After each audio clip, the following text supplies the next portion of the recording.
Broadcast is now starting. All attendees are in listen-only mode. Hey everybody, this is Bob Hollis. Sarah will be joining us a little later on, but for now, I'm going to be going through and unmuting at least all the board members in attendance one by one, and then I would ask that you remute yourself, please, to reduce background noise, and then just unmute when you're speaking or to respond to roll call. So with Good morning, that, everybody. It's Sarah's on the line. oh, good morning, Sarah. I thought you were going to be with us till 9:50. No, oh, sorry, I meant 9:50 my time. Oh, right, of course. Okay, wonderful. I was just, I made Stephen a backup organizer just in case I lost my connection or something. I don't trust it after last night. So I was about to go through and start unmuting people and having them remute themselves to get set up. But you can take over from here and handle it any way you like. Then I'll be here on standby for tech support. Okay. All right.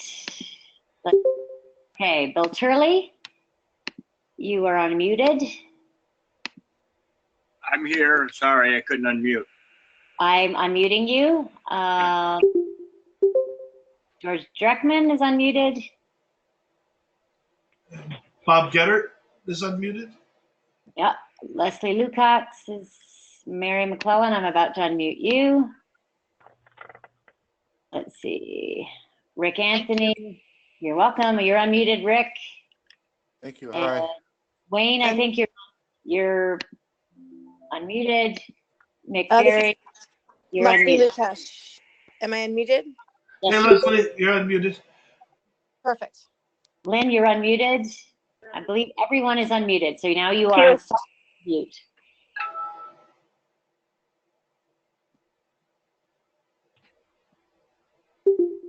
Mick, are you there? Where's the chair? I did. I've got one I'm in here. the corner. I'm here. Oh. Yep, I'm in. I had muted myself and had to get unmuted. I'm here. And Karen let me know this morning that there was a link that needed to be fixed in the agenda, and that has been fixed.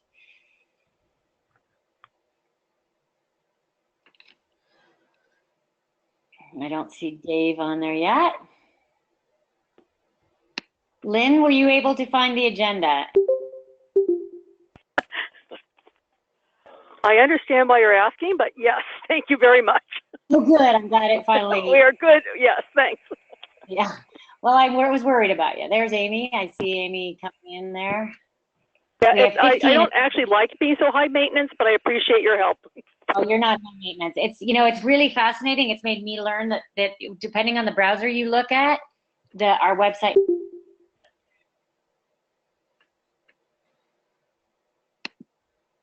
Yeah, it's not actually the browser, it's the screen size. Sorry, Bob, say again? It's not the browser, it's the screen size. Oh, screen size. Maybe Right. Lynn, that's a question. Maybe Bob can help you with that because I was wondering about that. Well, I'm redesigning the theme anyway.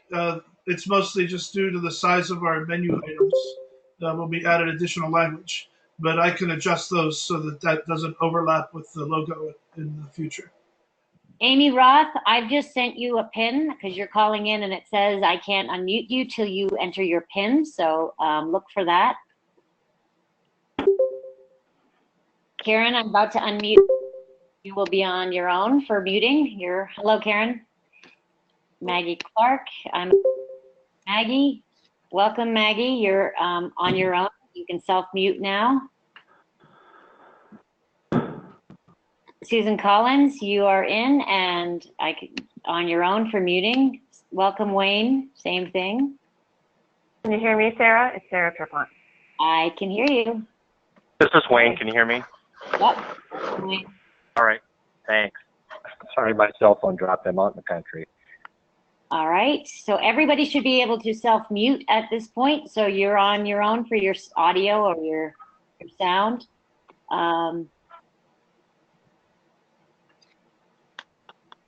And it is 10:03. We have 18 attendees and 3 staff attending so far. All right, since it's after start time and everybody should be on by now, is Dave on? By any chance, I didn't hear you say his name. Dave Keeler? No, not yet. Not yet. Okay. Then we'll hold off for a minute or two to get him on since he comes up pretty quick. But if everybody wants, we can start taking the roll, Sarah. And Okay. Give me 1 second for my roll call sheet to pull up. It's taking my computer slowed down for a second.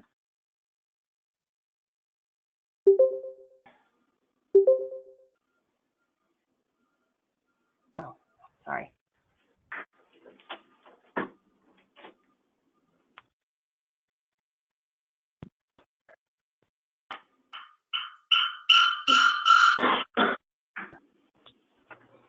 Nina, you're on and unmuted, so feel free to self-mute if you so desire. I am having a hard time pulling up the roll call sheet. I can note. I have it in front write of it me. down. Yeah, would you just say it and I'll just write it down verbally, and then Yeah. as soon as it pulls up, I can do it. Thanks, Gary. Great.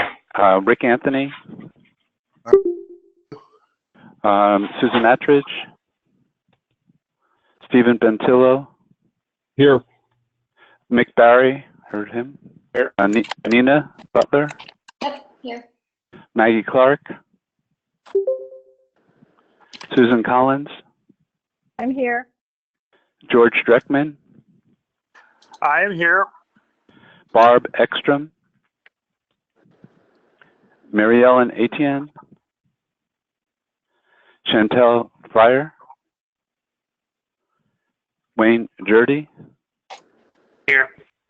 Susie Gordon. Dave Keeling. Leslie Lukash. Here.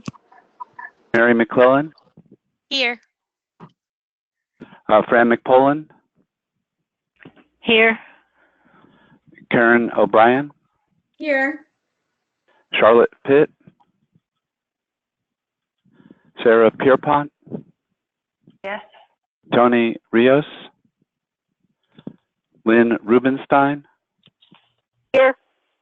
Justin Stockdale.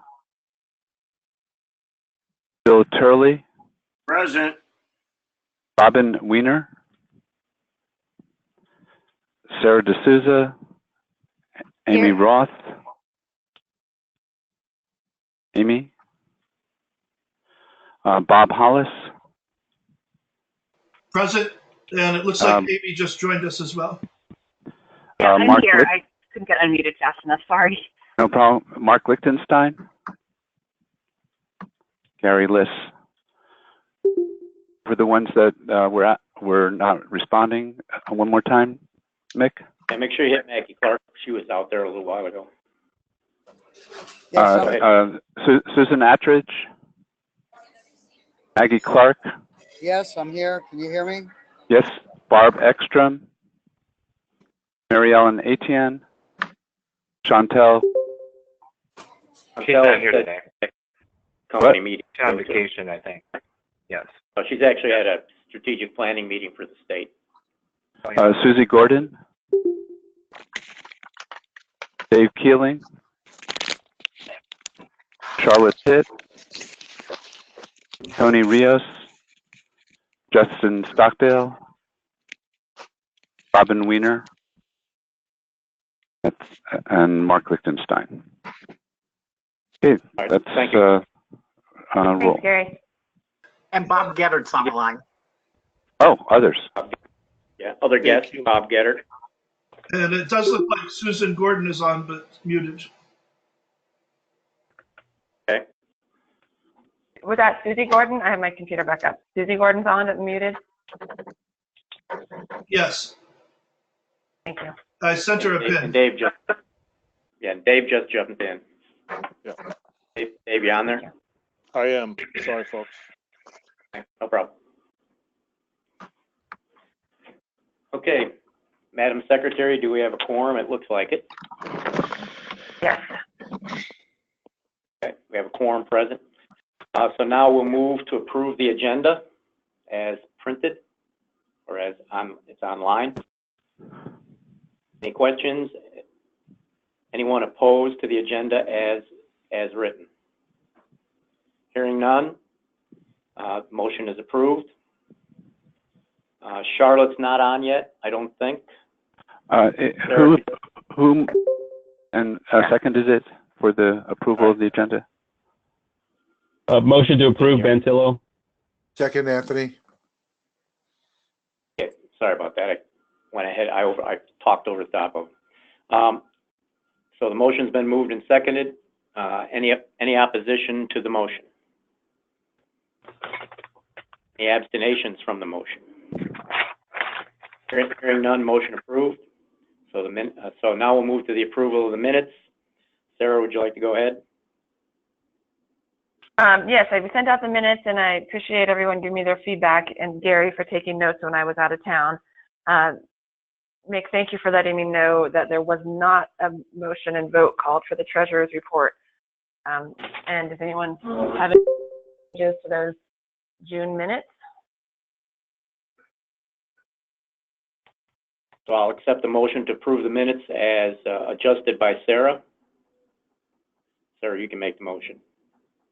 Okay, I'll make that motion. Second for anybody? Second, Mary. Okay. All right, so I have a motion moved and seconded to approve the minutes as presented. Any opposed? Any abstentions? Hearing none, the minutes are approved. Do we have Charlotte on yet? Guess not. Charlotte, Sarah, can you? Charlotte seems to be needing a pin. I've sent that to her, and hopefully she'll be able to join us. Okay. Well, we'll just wait a second. Is she online, just waiting to punch her pin in? This is Lynn. Since we apparently didn't vote on the treasurer's report last month, should we be adding that to the agenda for today? It is already there. I only see June. I don't see May. No, the one I've got, the one I saw earlier had May included. So we got back to May. That is true. We do. The one need online to... doesn't have May. Yeah. It should have. That's the hard copy I got. I had an older copy. I print them off. That's not what's on the screen, Mick. All right, so should we, we've already approved the agenda. Yeah, so then we'll just wait for Charlotte to come on first. Okay.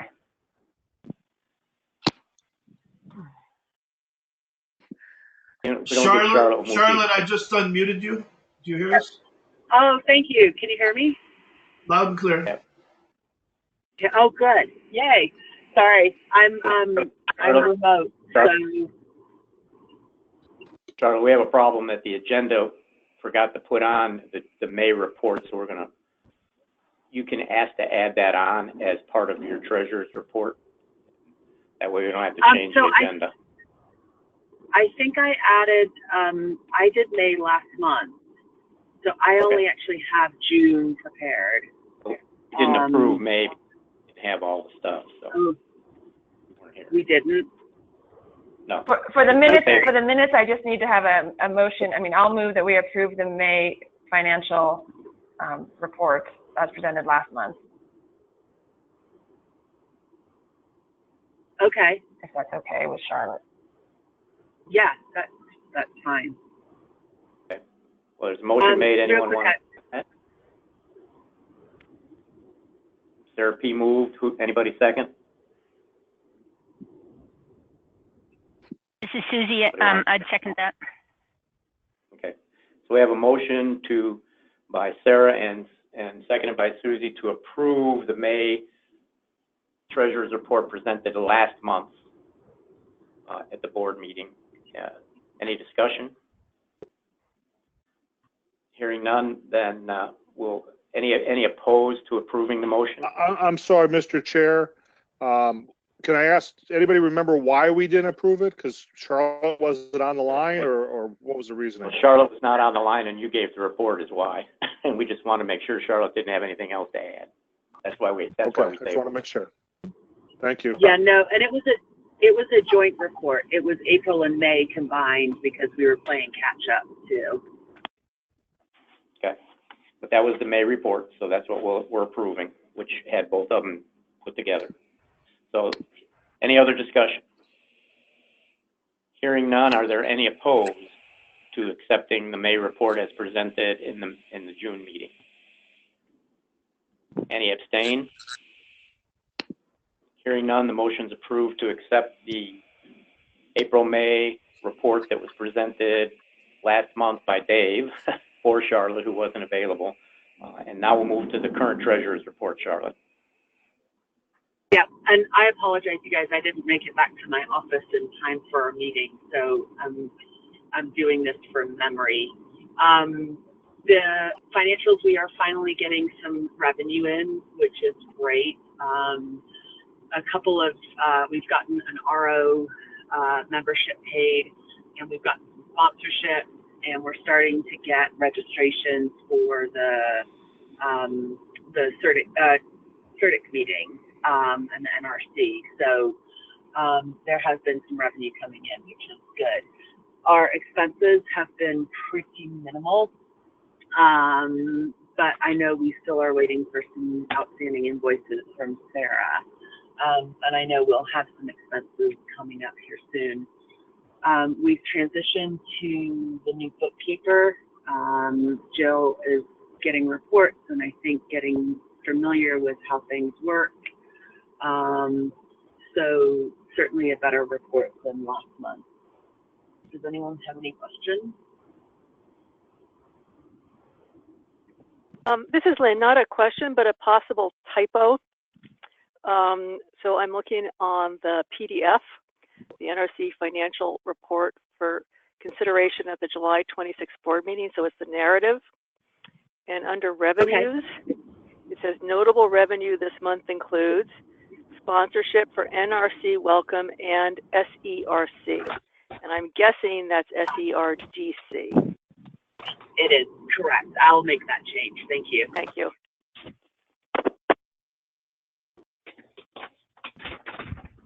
Any other questions for Charlotte? So I guess Go ahead, Charlotte. If not, we'll need a motion, correct? Correct. And the treasurer can make the motion. I'll make the motion to approve the minutes. I mean, the treasurer's report. Seconds for approving the treasurer's report. Second, Bantillo. So we've a motion and a second to approve the treasurer's report as presented. Any further discussion? Hearing none. Anybody opposed to accepting the treasurer's report? Any abstentions?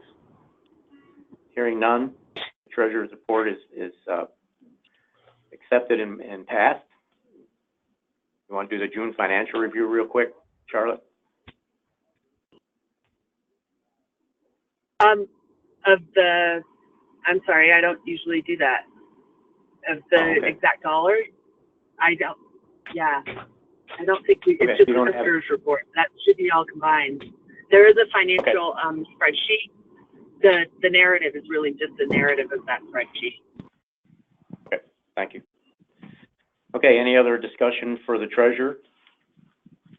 If not, we'll move to the executive director's report. Sarah, go ahead. Yeah, thank you, everybody. I've submitted I'm getting some feedback here. My report, I think everything is pretty self-evident in there. A lot of information coming up regarding the RRC and events that are going on there. Of particular note, please take advantage of the materials that are available to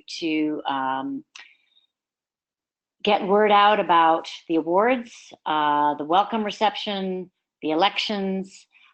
We also are sending out today to all of our affiliated ROs, asking for their membership database, and Bob and I have been working behind the scenes. We really want to clean up the data inside our database, and now is the great opportunity to do that. We'll be moving to new usernames, moving away from email addresses, which has posed a bit of a problem. So that'll be something new, because as we move forward and as we have more value to our membership proposition, there's going to be more information available only to members on our website. Right now, everything is available to the public. So we have to make that an easier access to the website for our members, and this is part of the process. So look for that coming up. And we've got a lot coming up. This is probably our busiest time of the year. And we've got a newsletter that will hopefully go out today. And we've got our committee working hard on that, and we're fine tuning the back end of that. I think you've got a great newsletter coming out, and that also will be available to our members. Now, again, some of you may not receive that because some of our board members, because of this sort of quirkiness, are not considered to be members of the NRC just by the quirk of nature. That will be rectified. So we will try to get that newsletter out to you separately through a link, because the subscriber list is for this is just the members. So I'm here for any questions, and always happy to serve the board. Any questions for Sarah? This is Susie. Just not to put too fine a point on it, but I know Lisa Skumatz would want me to remind everybody that the awards deadline is next Thursday, the 1st, for nominations. I think Lisa or Barb are going to take a 2-minute thing later in the committee report too. So, but we probably need everybody to understand that we need to get those deadlines out there. Thanks, Susie. Somebody else was ready to speak. Maggie? Go ahead, Maggie. When will the election materials go out to people who want to run? Within the prior to 10 days prior to the election, they have to go out 50. I'm sorry, I'm incorrect. We're working on Sarah. We're working on that. Bob Hollis and Sarah had a meeting, and I believe there's a form for candidates to fill out. Is that correct, Sarah? Yes, it is active and ready to go. So that link should be in my report. Nina has already, we just were fine tuning the questions to ask on that nomination form. So please feel free to share that. It's going to be up on the web. We're going to be doing a communication out, posting, and a push for that information in the newsletter. So Nina's working behind the scenes, contacting people she knows. If you have any particular candidates that you're interested in vetting, one of the things that we do have to check to make sure, A, they're over 18, B, that they've been an NRC member for over a year. That is something we do need to check within our database.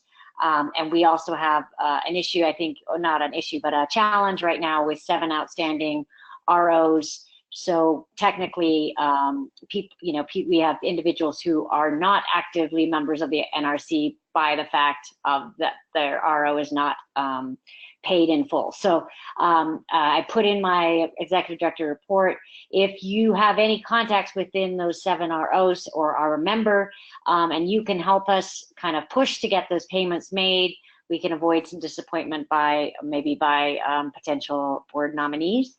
But other than that, the election is all on track.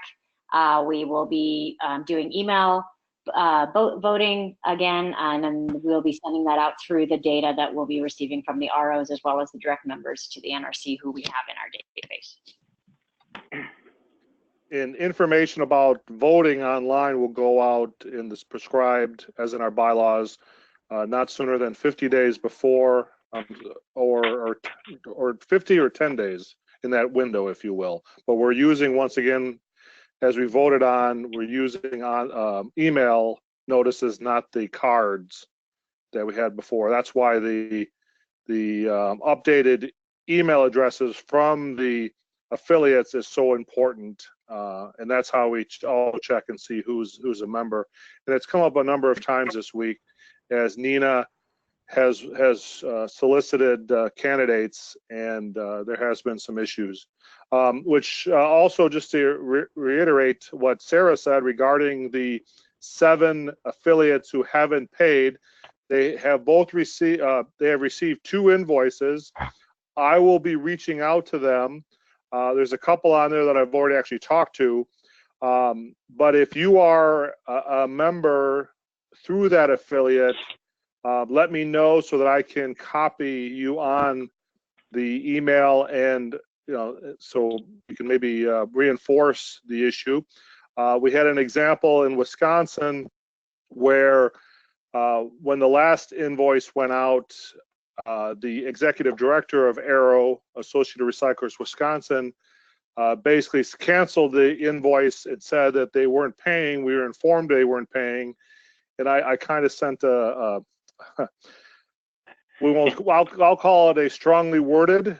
Their president called it a nasty email, but it was effective because they approved paying the affiliate fee for this year. I threatened not to be a member next year, essentially. And the reason why I'm maintaining my membership in Arrow is because of helping them pay their affiliation to the NRC. So, which also brings up another point. It has been brought to my attention that some board members, we cannot find your email address among the membership lists from some ROs. So you need to check and see if how you're paying your affiliate membership. Is it in your name? Is it in your company name? Everything's based on email, so there could be some issues. I think Sarah politely may have put it. There are situations where board members technically aren't considered a member of the NRC because of that situation. So you need to check. Let me know who your affiliate is that your membership through, and let's get that taken care of just to make sure. We want to make sure there's total transparency as far as that's concerned. So, can you please name the 7 so that we know?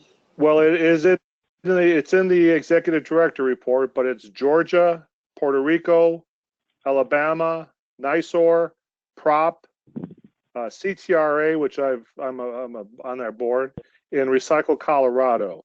Recycle Colorado, that situation may be because they're without an executive director, but we'll have to check and see. And I'll work on getting some information from them, Dave. Thanks. Okay, thank you, Dave, Susan. Dave, this is Lynn. What is CRTA? I've never heard of that. Cooperative Recycling and Training Association. They are used to be called the Central Texas Recycling Association. They are a cooperative marketing organization out of Austin, Texas. They basically changed their name to Cooperative Recycling and Training Association because they wanted to expand out of Texas, but that never didn't happen. Came to fruition. So I wasn't familiar with the term. Thank you. So in Texas we have them and Star as our affiliates. There is possibility they will not continue as an affiliate. We'll see what happens. Mr. President, I'm hearing another good reason for individuals to join the NRC directly. I totally agree with that statement, and thank you for those who have done so. This is Karen. I'm wondering when the states can expect to receive directions and the request for, the state. I missed that last part. Go ahead, Sarah. What direction, Steve, Karen? Well, it was said to me that there was going to be a very explicit format within which states provide data to the NRC, and so I'm wondering when we are going to get that information and request for our data. Bob and I met last night, finalized the Excel spreadsheet template. It's actually maybe less extensive than what you've had to submit in the past. We have a lot of ancillary information that we don't use and don't need in our database. We want to know key information of how to contact people. That email's going out today with a link to the template with the request to have that in within the next 2 weeks. Thank you. Sarah, in that email, I know a lot of us use systems that, one of the reasons our emails aren't in, the leaders of the ROC organizations aren't in there is because our systems don't pull our data with the rest of the membership data. So maybe in that email, could it be a good idea to ask either to for the leadership that are voting to add their own contact information into that list so they receive the voting emails? Absolutely. Or just make a note that you're not going to be on the, you need to make sure your information is on the list, or if you add it yourself, or however you want to do that. I think that's a great idea, Mary, because that's part of the flaw. We staff of these ROs have not been included, and quite frankly, that's some of you folks on the board. So we want to make sure that doesn't happen again. So that will definitely be part of the instructions to add that to the database. Okay, great.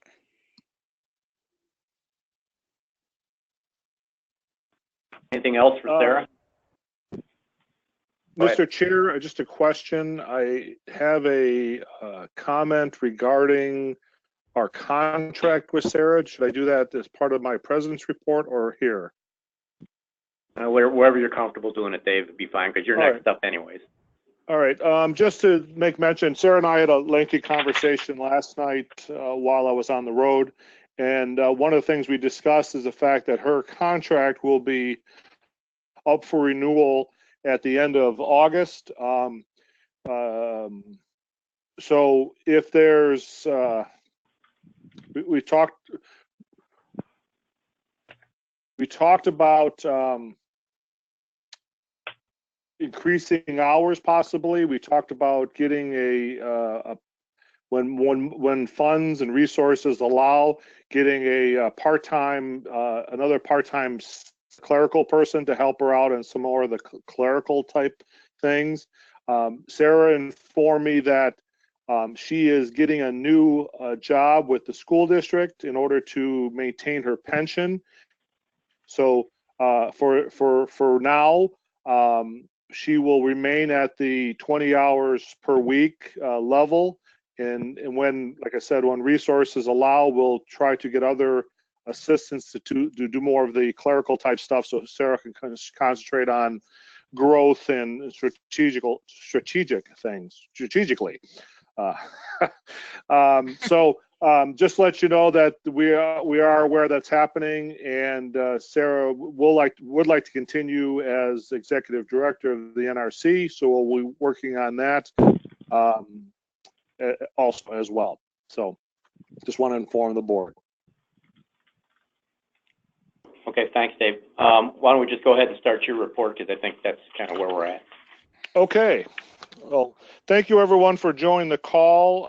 Excuse me if I'm a little loopy. I've had 2 hours sleep. I had a red eye from San Francisco last night. But you have my report. The couple of things to point out: we're exactly 30 days away from the start of the Resource Recycling Conference. One of the things we learned this past week or so is that we are now allowed to solicit for sponsors for the workshop, and we already knew sponsors for the reception at the Resource Recycling Conference. We do have currently about $3,000 worth of sponsorships for the reception, but I'm going to go back to Pratt to find out if they want to split that between the reception and the workshop, because Paul England's a prior board member, his desire was to do the workshop. And I really want to stress that we really need folks to reach out to their contacts, who, especially the ones who are attending the reception, to make sure they register and attend and participate in the reception, but also to reach out to your contacts about sponsoring the reception.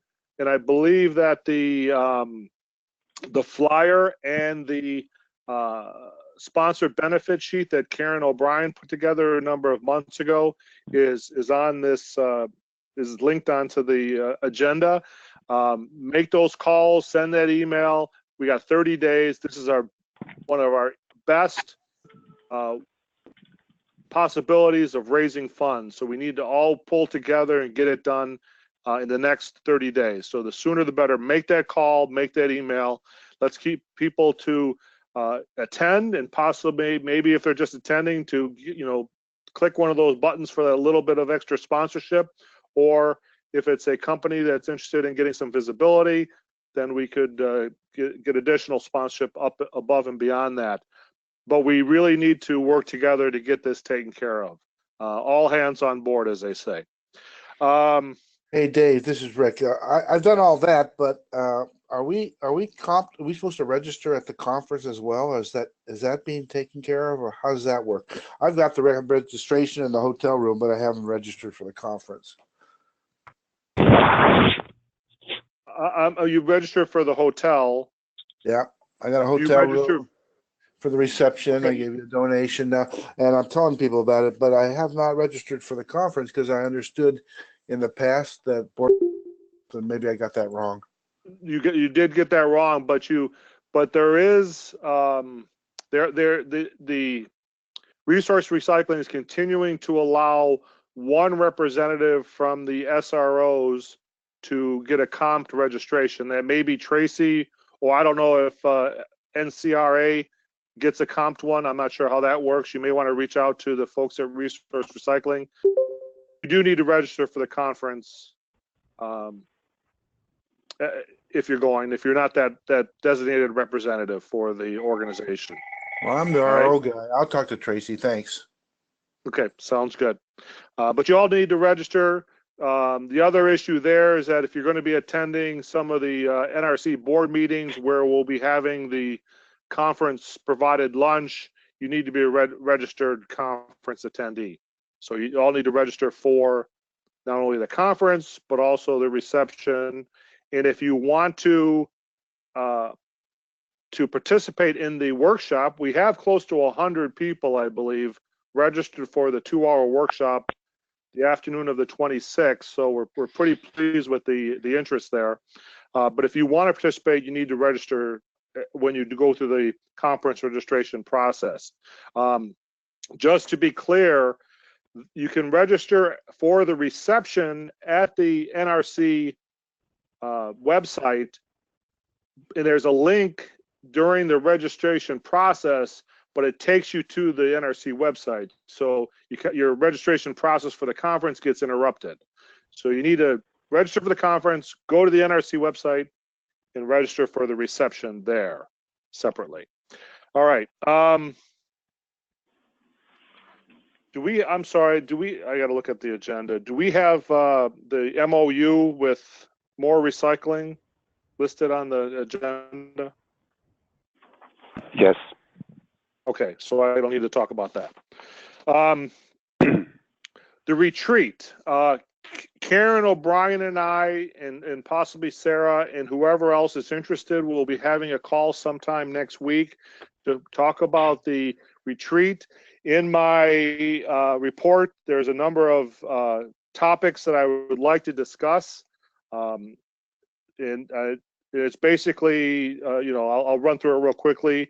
The NRC membership proposition, NRC affiliations, NRC committee structures, sponsorships, fundraising, relationship with ROC, CERTIC, NERC, EPA, etc., relationship with the Resource Recycling Conference, our annual meeting, elections, and development of a NRC calendar of events. That's just the tip of the iceberg. So if you have any other topics that we need to discuss at the retreat, let us know. If you would like to participate in the planning call, let me know either today or on Monday. So I'll get you invited on that as we determine the time and the day and time of that call. All right. Dave, this is Karen. Just want to let you know that I think I've already roped Chantal and Mary into that conversation. Sounds great. Thank you. I'll write that down. Thank you very much. Dave, this is Fran. I have a quick question. Sure. Can we get a number of how many of our fellow board members are attending this? I mean, some people have just ignored it. Some people have, have rescheduled their lives around staying that extra day. And I know for last year, and I'm sure Karen can back me up on this, it got to be a pretty small group by the time, we kind of finished the event. And that doesn't help any of us. And also, that we need to tell the nominees for the board that, you know, elected, we certainly hope that they'll be able to attend the board meeting plus this retreat as well. Thank you. Yes. It is my understanding, I'm just going by the, I believe we have 17 people who are going to be attending the retreat as of the last time I looked. There are a number of folks who aren't going to the conference itself, and a number of folks who could not make any changes just because of other conflicts to their travel schedules. So right now we have about 17, and you're absolutely right. The candidates need to also be invited.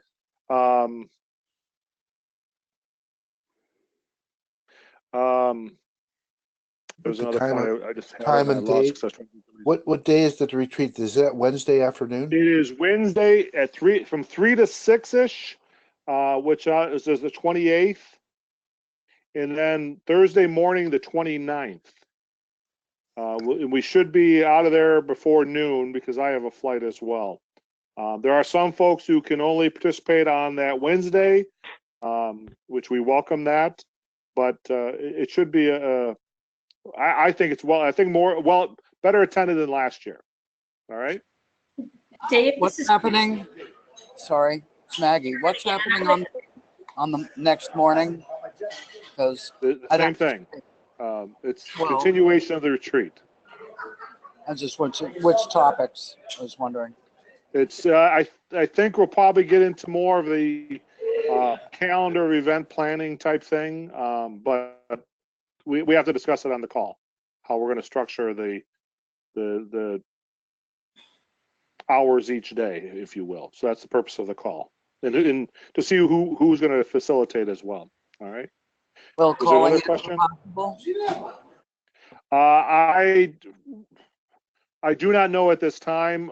We just got confirmation that we got a hotel meeting space room, and I believe it's comped.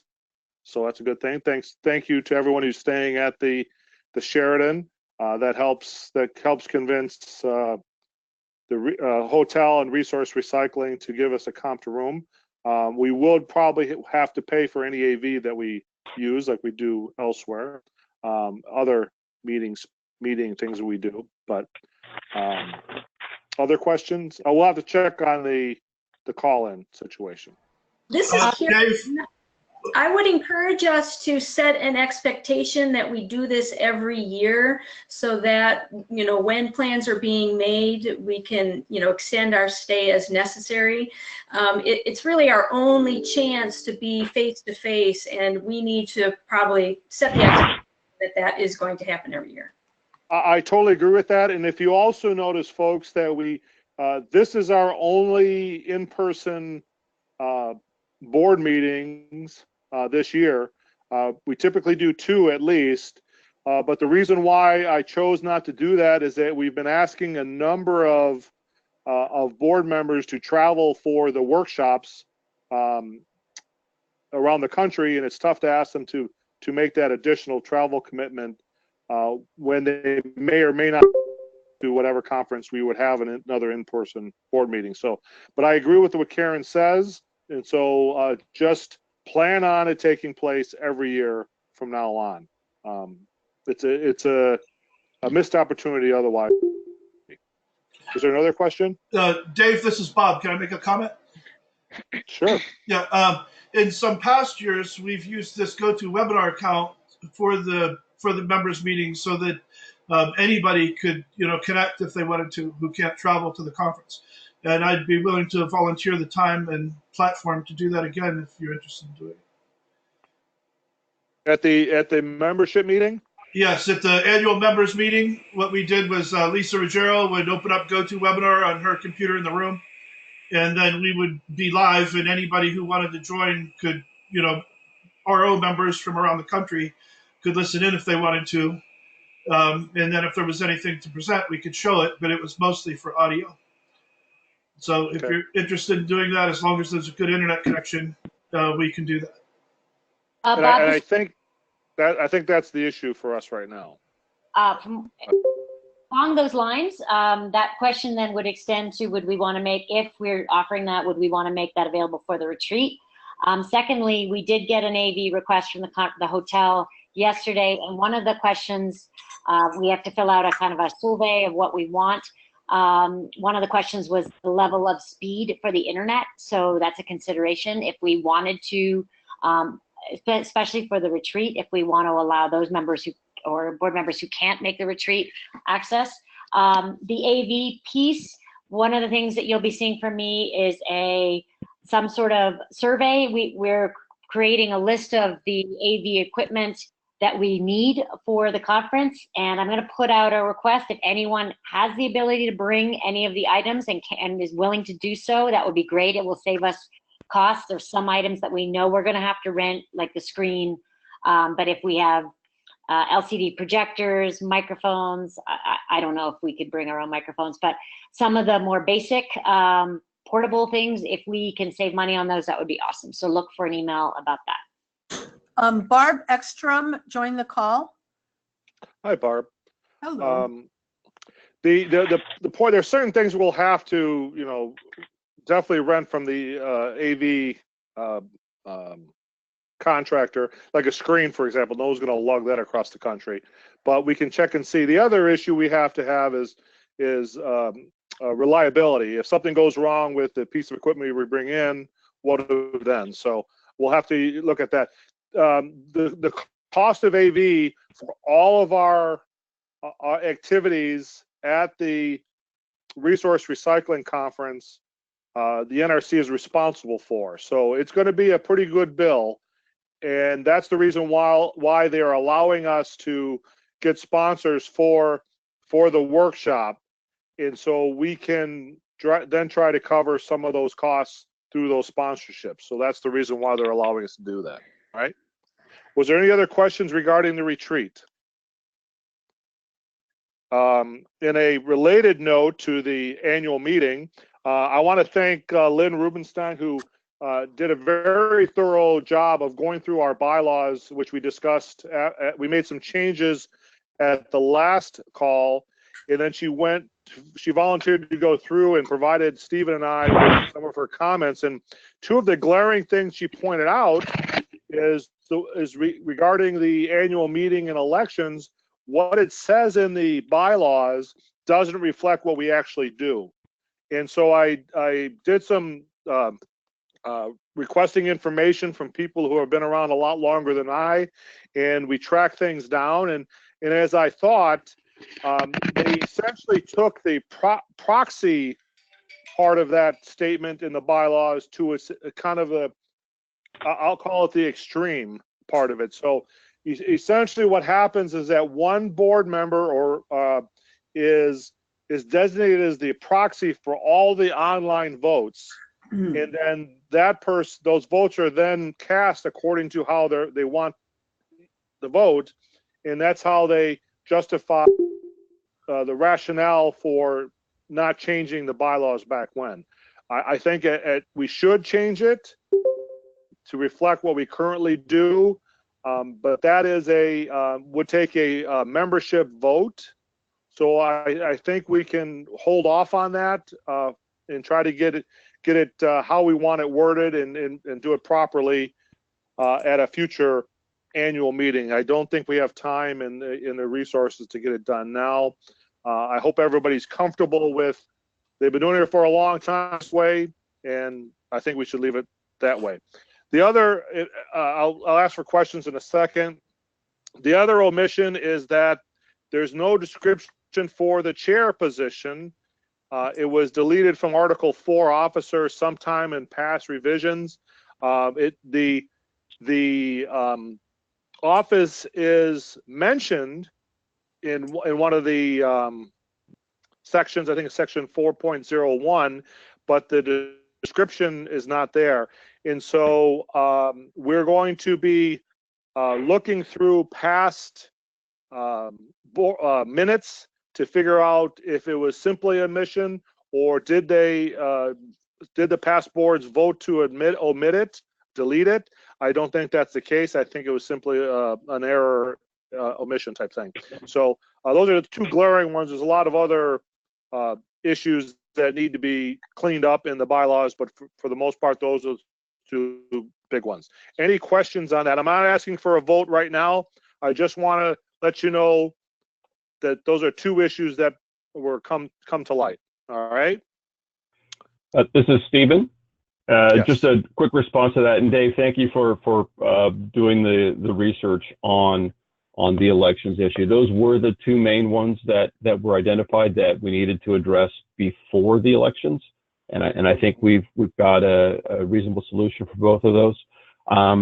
Related to, and this is a little bit of background, related to the chair being omitted, for folks that don't recall, when NRC transitioned and moved out of its offices and moved into storage and then closed down the storage, one of the challenges was finding all of the documents on old computers, hard drives, and other ways, other means of electronic storage. And a lot of things weren't available, weren't findable. And so there was a transcription process of older documents, and I'm pretty sure that it was simply an omission on the description of the chair's position, because I can't find anything in my documents, as you saw in the scans that I provided to you. It does, the officer description for chair is included in the bylaws, and it looks simply to have just been an omission. But, okay. but we still need to research to make sure that the board hadn't admitted it. Yeah. Just so Mick Barry knows, he's not off the hook. He's continuing to be asked to serve as chair, despite the facts. So. I already left the room. Very good. The last thing, the slate committee, Sarah talked about it a little bit. It is I want to say Nina's done a great job trying to find candidates to run for the board. Right now, I believe we have 6 positions open. Both myself and Maggie Clark has said that we're going to run for re-election, and the other folks have either said they're not going to rerun or they're termed out. So that's the reason. The reason I bring this up is that if you do know folks who are interested and that have been a member of the NRC through an affiliate or direct for more than a year, please get them to let Nina or I or Sarah know that they're interested in running for the board. The big issue is that 1-year requirement, and a lot of people are getting stuck on that, unfortunately. The other thing I wanted to bring up is that next year we have 10 spots open for the board. A number of folks who are going to be termed out.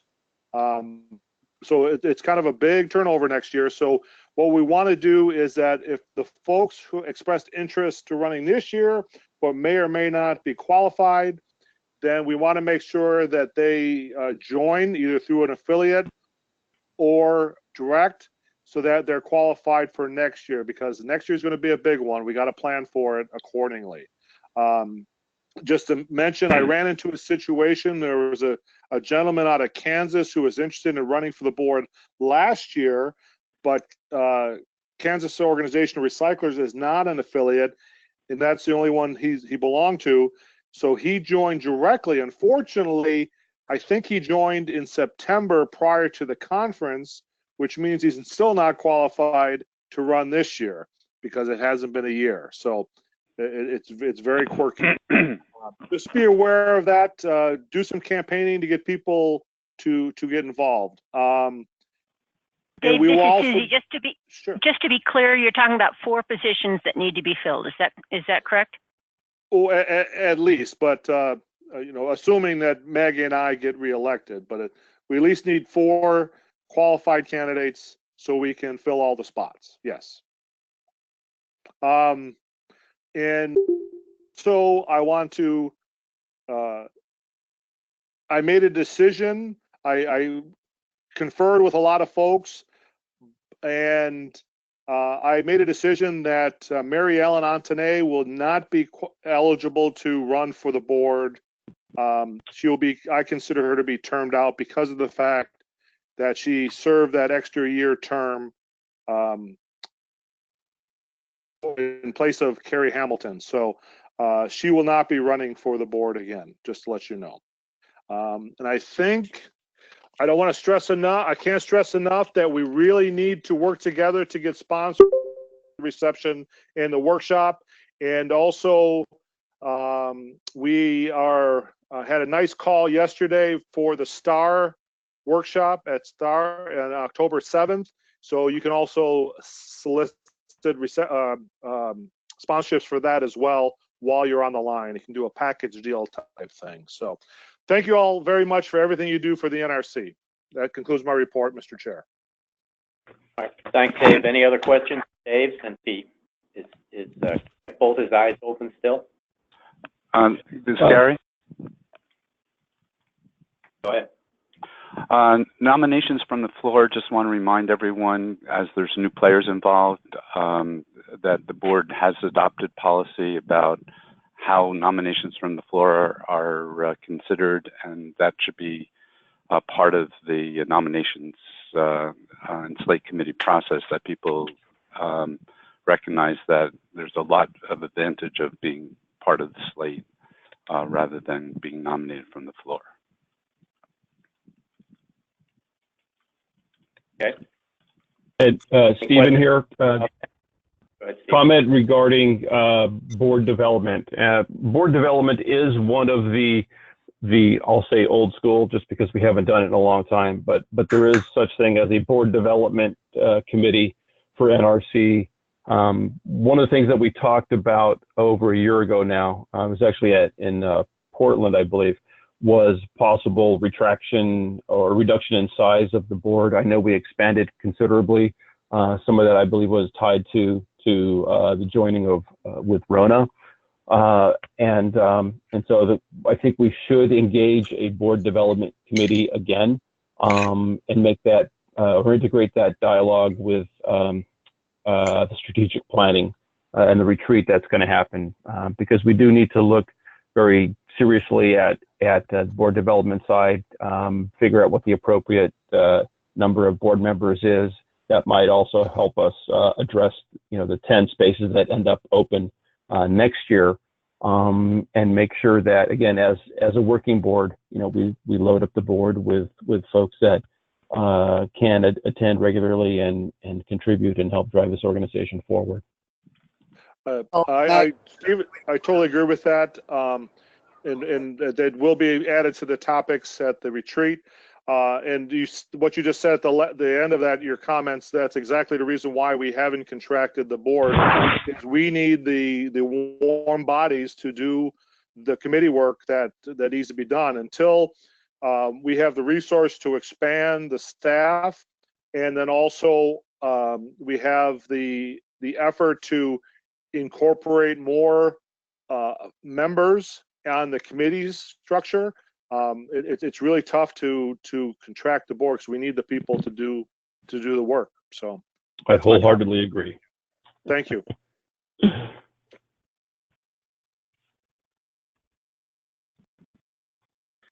Okay, any more questions for Dave?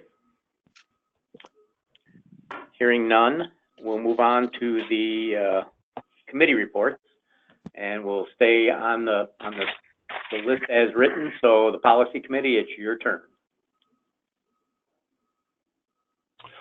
Thank you, Mr. Chair.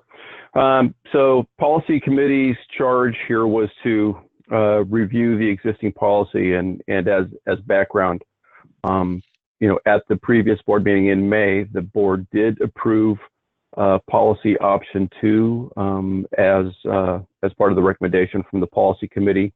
And in doing so, established a policy on the books now for NRC. As I understand, the board decided not to go forward with announcing it, and we gave additional time for the ROC and the ROs to provide comment, with hopefully getting substantive comments that would allow us to do some improvements on it.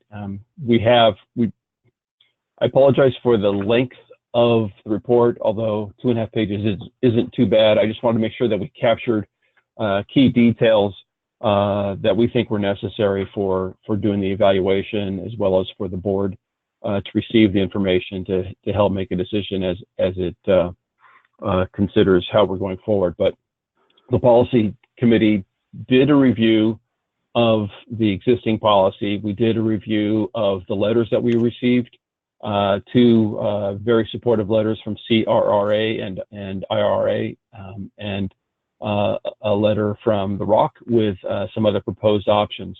As I said, when we have an existing policy and we're evaluating it, one of the things that we do is we don't want to walk a policy backwards and soften it. That's just been the practice of the board and the reviews of the policy committee.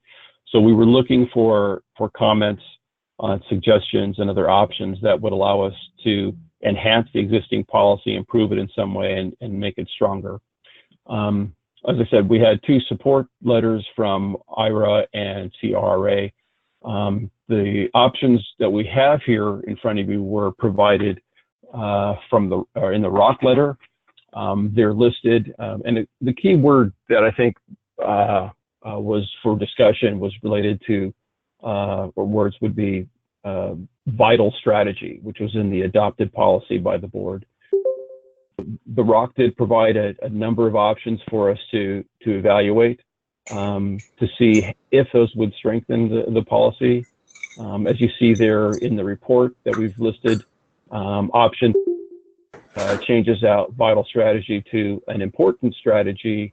Option 4, a way to significantly increase recycling. Option 5, an opportunity to significantly increase. And option 6, one of many important strategies. So in our review, and we did spend quite a bit of time looking at this, we did look at dictionary.com as well as other definitions and how the words are typically used.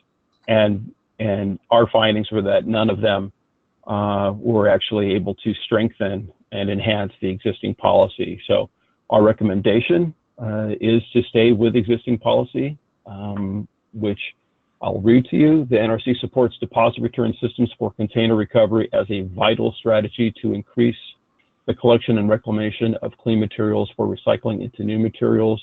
I want to note that, you know, when we do policy review, and we did this with the definition of recycling, and it takes a hear all the voices and do the analysis and understand where the concerns are coming from and how people actually interpret the words, how those words feel to them and why. And so for us, when we looked at a vital strategy, it's not saying it's the only strategy, it's the strategy above all else. Nothing else compares to it. But it's a strong statement. And we do think that container deposit return systems represent a vital strategy, and there are other vital strategies out there. Basically, everything at this point that we're doing to increase recycling is vital. The industry is in a crisis right now, and we can't back off on anything that we're doing to increase container deposit recovery and recycling in general. We felt that there are plenty of opportunities, options, and programs that are out there that various organizations have implemented to increase container recovery, but none of them have achieved the comparable performance to container deposit systems. And this is based on a lot of data, a lot of reports. So we think it's important to keep the policy as is. We also recognize that it's the board's prerogative to deliberate and amend the existing policy. So we did want to provide some background to that for the board's discussion if they decide that they want to change the policy from what it is. But you know, I wanted to be clear here that this is not something that happened overnight. It's not something that we'd rushed through. This was a policy conversation that started almost a year ago. And so it's been going through this long gestation process with different feedback and different opportunities for feedback and communication on it in different places all along the way, including at our board meetings. But to be clear, it was the container deposit, it was the policy committee's charge to develop a container deposit policy, which we did. and did present that to the board. And we pulled it back from a vote because we thought it was important that we get additional feedback on it and take into consideration more concerns that came out during that meeting. And so we did that and brought it to the board again in the May meeting, at which point the board did approve it. So whatever happens today, if the board keeps the policy as is, great. If the board decides to amend it, hopefully we keep it to something as strong or stronger. But in moving forward, I do see that we're going to have a policy on the books, and in doing so, we are going to need a coordinated effort in developing a variety of strategies and messages when we engage on this, when we engage the public, when we write articles for it, when we talk about it at conferences, and particularly when people ask NRC for for support on a particular issue related to container deposits. So we should probably have some scripts developed. But the policy committee recommends that the president establish and serve as the chair of a container recovery task force with members from fundraising, markets, membership, policy, and communications committees, and any other individuals or committees that the president deems appropriate. And if the president doesn't serve as the chair, then the president should select an appropriate individual to lead or manage the task force. Thank you. Thanks, Stephen. We'll open for questions, I guess, at this point of what Stephen presented. Or you want to go right to him? Gary? Gary. Go ahead, Gary. Karen?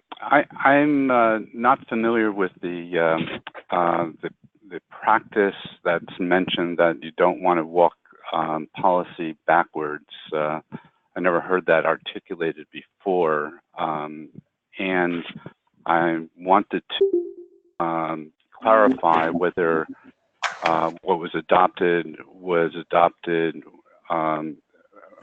with no recognition of ROC and RO's outreach to come, or whether the ROC and RO's outreach in June and July was to result in something that might modify the policy that was adopted in May.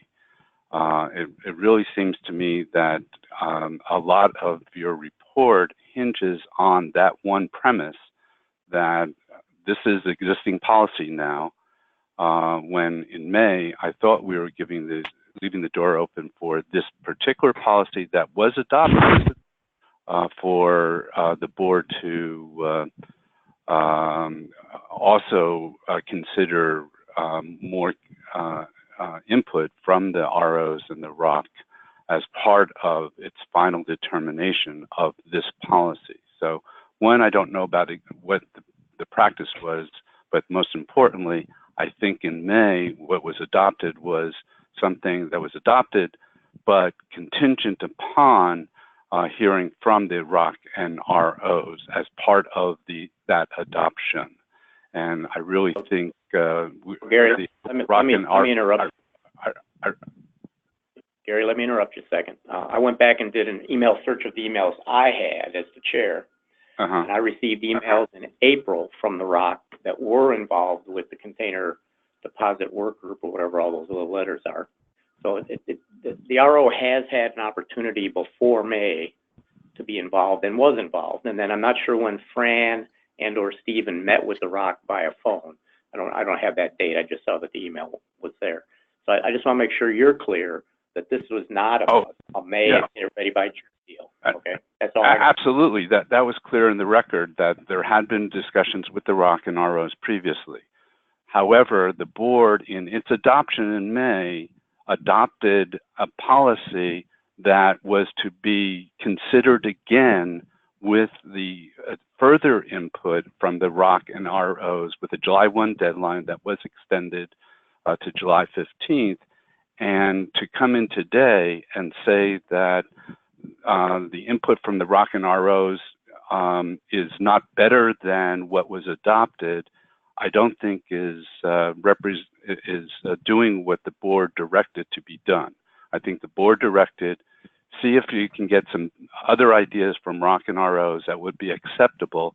And I believe the relationship with the ROC and the ROs is paramount to this organization's future success and needs to be strongly considered. I'd rather not have the word vital in the policy adopted and one of the other options suggested by ROC and have better relations with ROC and ROs coming out of today's meeting than to have the word vital in there.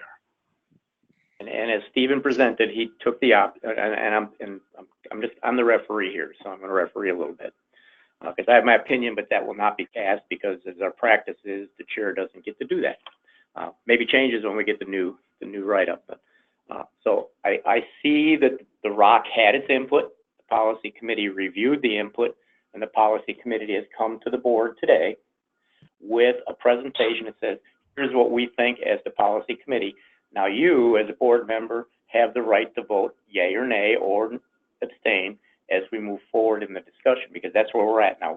And you're giving your discussion, and I appreciate your comments on the value of the ROC, because as one of the co-founders of the ROC, I understand the ROC's value, and thus founding it back whenever the Portland conference was back in the dark ages.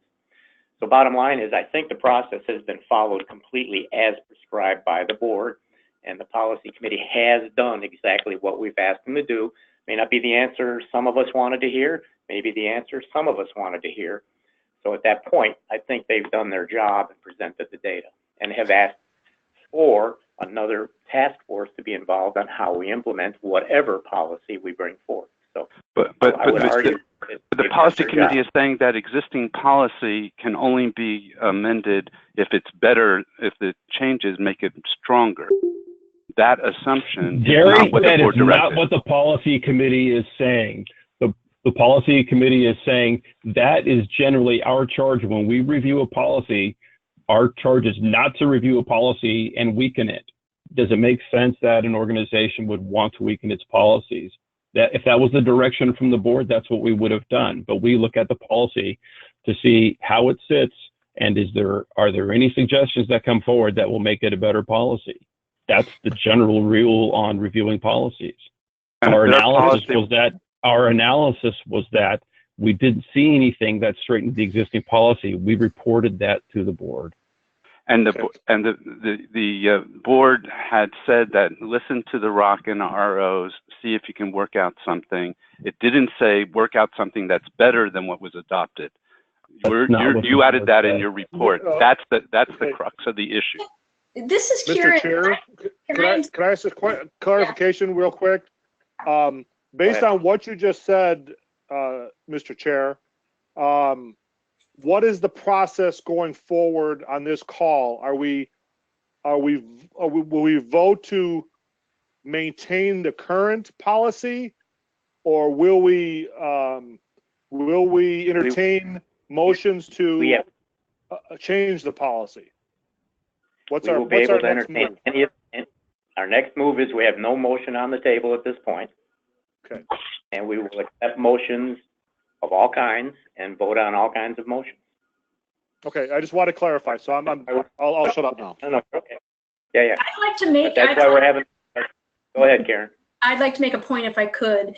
I still feel very new to NRC policy making process. I understand where the ROC is coming from. I think I understand where the policy committee is coming from. And I do believe that the policy committee was doing the job assigned. And in hindsight, I now believe that we, the NRC, got it wrong. And the reason I say that is because we missed an incredible opportunity to host a comprehensive forum that really seeks to build understanding about the positives and negatives and the implications and the impacts of deposit legislation. What happened in New York is a significant challenge for bottle bill expansions and bottle bills moving forward. And the process that the policy committee has gone through, I think, hasn't helped us build understanding about the impact of deposit legislation on curbside recycling. I think we've missed an incredible opportunity, and I think that we put policy before discussion and dialogue, and that's where NRC has gone wrong here. That's all I have to say. Okay, any other comments? Just a quick comment regarding what Karen just said. The policy committee and the work group thought that it was important for the NRC to have a approved policy on container redemption prior to having those forums. And that is my ultimate wish as president, to have those forums and have those discussions. But it was the work group, I believe, that said that we needed to have adopted policy, yay or nay, on the subject. And so that's why they move forward with that. That's my comment. Dave, I understand that, and I will say that what I've seen come out of the policy committee only serves to justify the policy that was put forward. I haven't seen any of the challenges or the cons or the arguments, call that into question, which doesn't further my own understanding or anybody else's. And so that's why I continue to think we got it wrong. This is George. We looked at those things when we brought in people on this committee that advised the policy committee on setting this up. Those things were studied. Those things were discussed in some detail. And we're not blowing anything off here. We just realized that we're at a cusp where we can lead, follow, or get out of the way. This organization financially has been on life support for quite a long time. And if we remain wishy-washy or neutral on policy, we make it just that much more difficult for us to claim any kind of role in the process. I mean, we really don't right now have the resources to hold these seminars where we're going to bring people in to talk about deposit bills. Where is the financial capabilities? Where is the organizational capabilities to pull that off? We don't really have that. I don't see it coming right now. And so I think it's important that we go ahead and establish this leadership policy, at least, so that we can stay out in front along with some of the organizations and some of the companies now that are beginning to change their position and renew it and stay out in front here. At least try and lend what we have to the movement that might move something that's going to improve recycling, not only the recovery, but improve the infrastructure in this country. So I just think that we have to go forward. And again, I've had a lot of experience on the board, and my experience with dealing with the rock in a lot of cases is that when someone comes forward and expresses the opinion of the rock, a lot of times they're expressing their own opinion. I have seen that far too often. And what we have from input from the rock at this point is 2 organizations that support it and 1 person that wants to change some wording. And I'm sorry, I just think that we need to go forward. Hi, excuse me, this is Amy Roth. I am the chair of the ROC, and I'm from Oregon. We have one of the most successful bottle bills in the nation. I am absolutely not representing my own opinion, and I really resent that statement.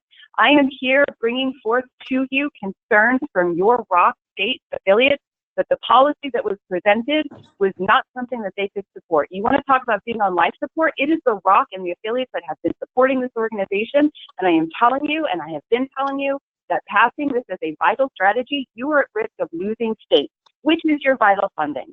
And so I am incredibly frustrated, as I'm sure you can hear in my voice, about how this is all played out. Thank you, Gary List, for very much bringing up the issue about how this is all played out, because this policy was passed without consideration. The ROC was brought forth with the actual policy and the information. It was brought forth to me by Fran in April. I had her come. It was brought up in the statement to the April meeting to the board. I invited Fran to come to the April ROC meeting, and she did that. The ROC then expressed concern, and we brought that to the May board meeting, and the NRC board chose to go ahead and pass this policy without fully considering the implications of that. It was at that time that Susie Gordon issued or asked a request to the policy committee to make a friendly amendment to allow us to come back and provide something that would be palatable to all of the states.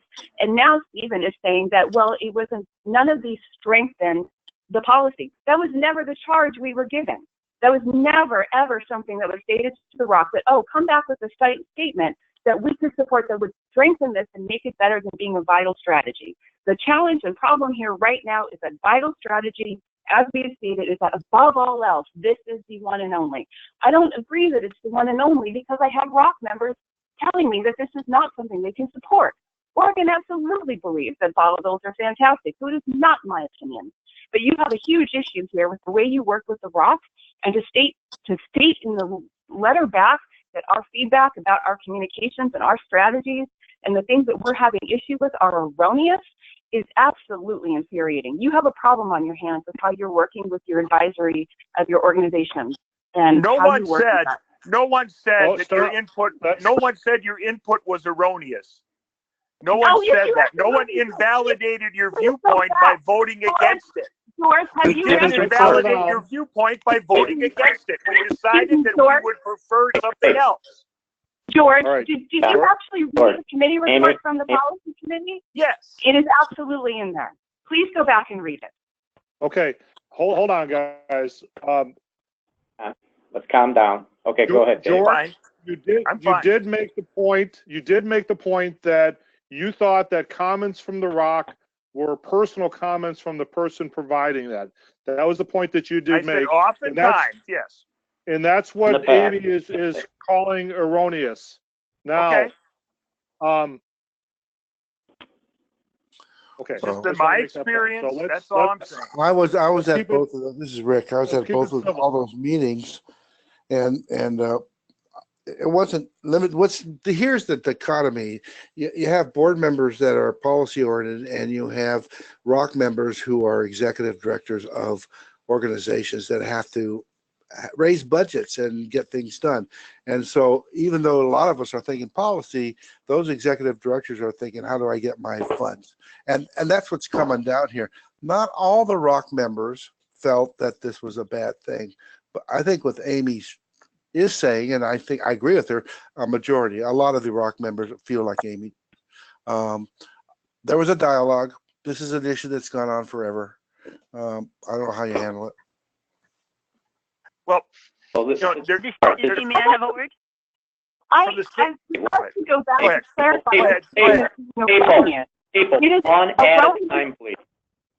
Erroneous is in the policy committee report, and I resent that it was that I'm making this word up. Go back and read your policy committee report. It stated that everything else is erroneous in there, with the exception of our statements of the alternative statements. There was a lot of time that was brought into that letter with consideration from all of the ROC members, including one of your board members, who helped and reviewed that. We don't believe that those issues that were also brought up around this policy and how this happened are erroneous. So for all of you who are questioning where I'm coming up with this, go back and read that report that your policy committee put forth and stated that that is erroneous. It is absolutely not erroneous. Okay. Someone other than now. Other comments. Susie, go ahead. Susie, hang on a second. Okay. Susie, hang on a second. As the chair, I want to hear people say their names before you speak, and I will recognize you so we don't have 5 people speaking at the same time. So, Susie, you're on. Thank you, Mick. As the author of that friendly amendment, asking to make sure that the ROC had sufficient input into the policy decision, the motion, I feel as though the policy committee met the intent of my motion. I think I'm listening with just tremendous admiration to all sides of this conversation. It's a tough one.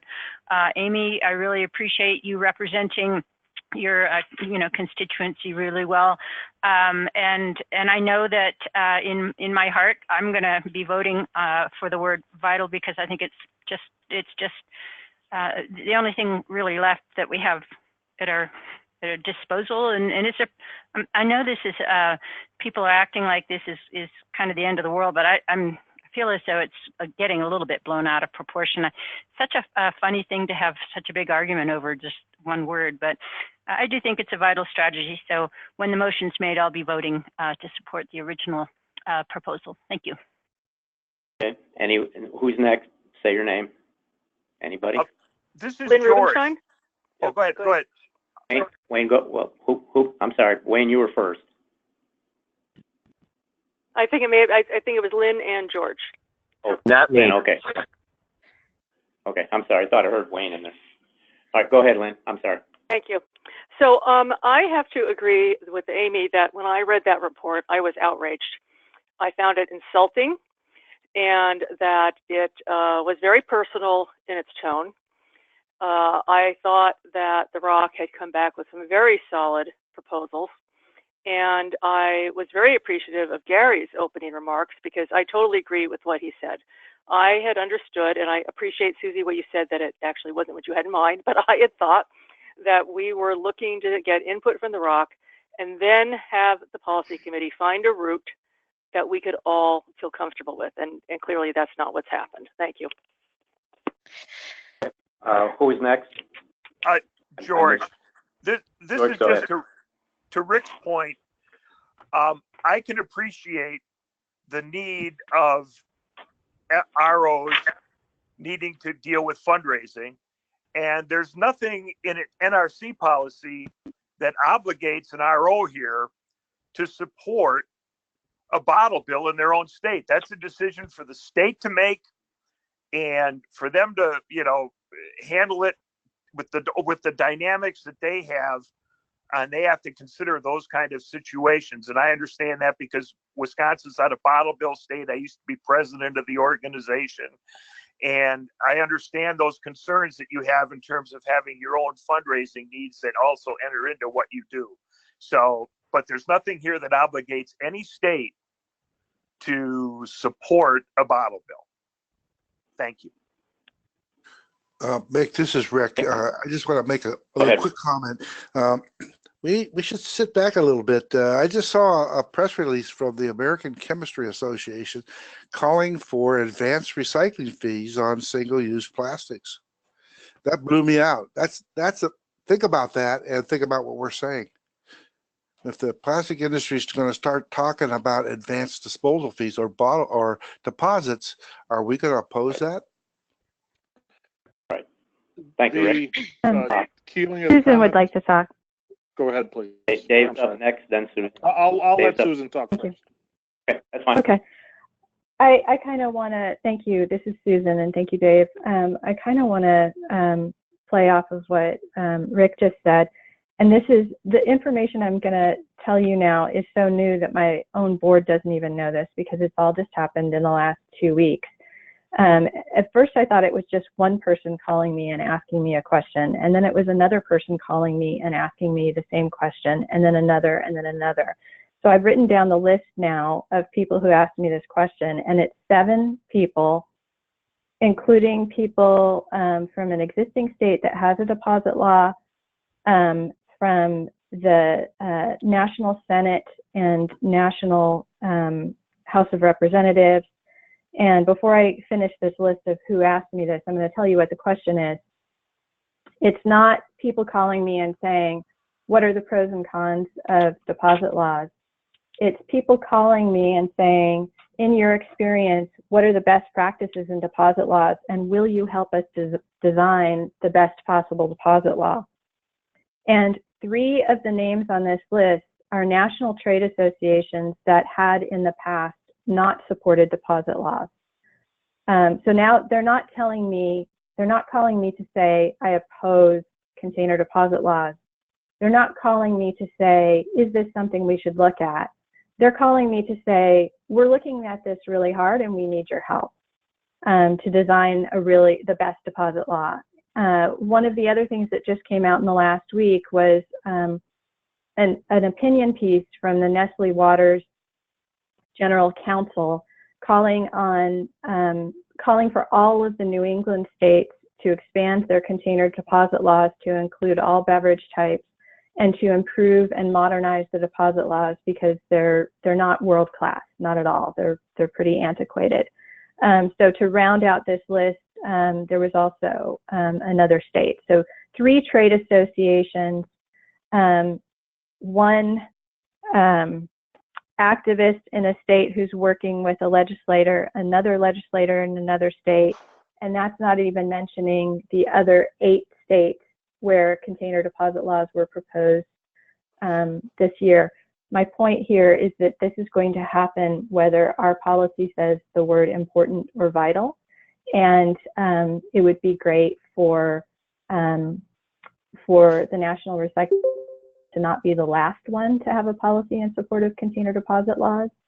And I very much acknowledge that we clearly have some communications issues that we need to work on within our organization and within the recycling organizations that are outside of the NRC. Thank you.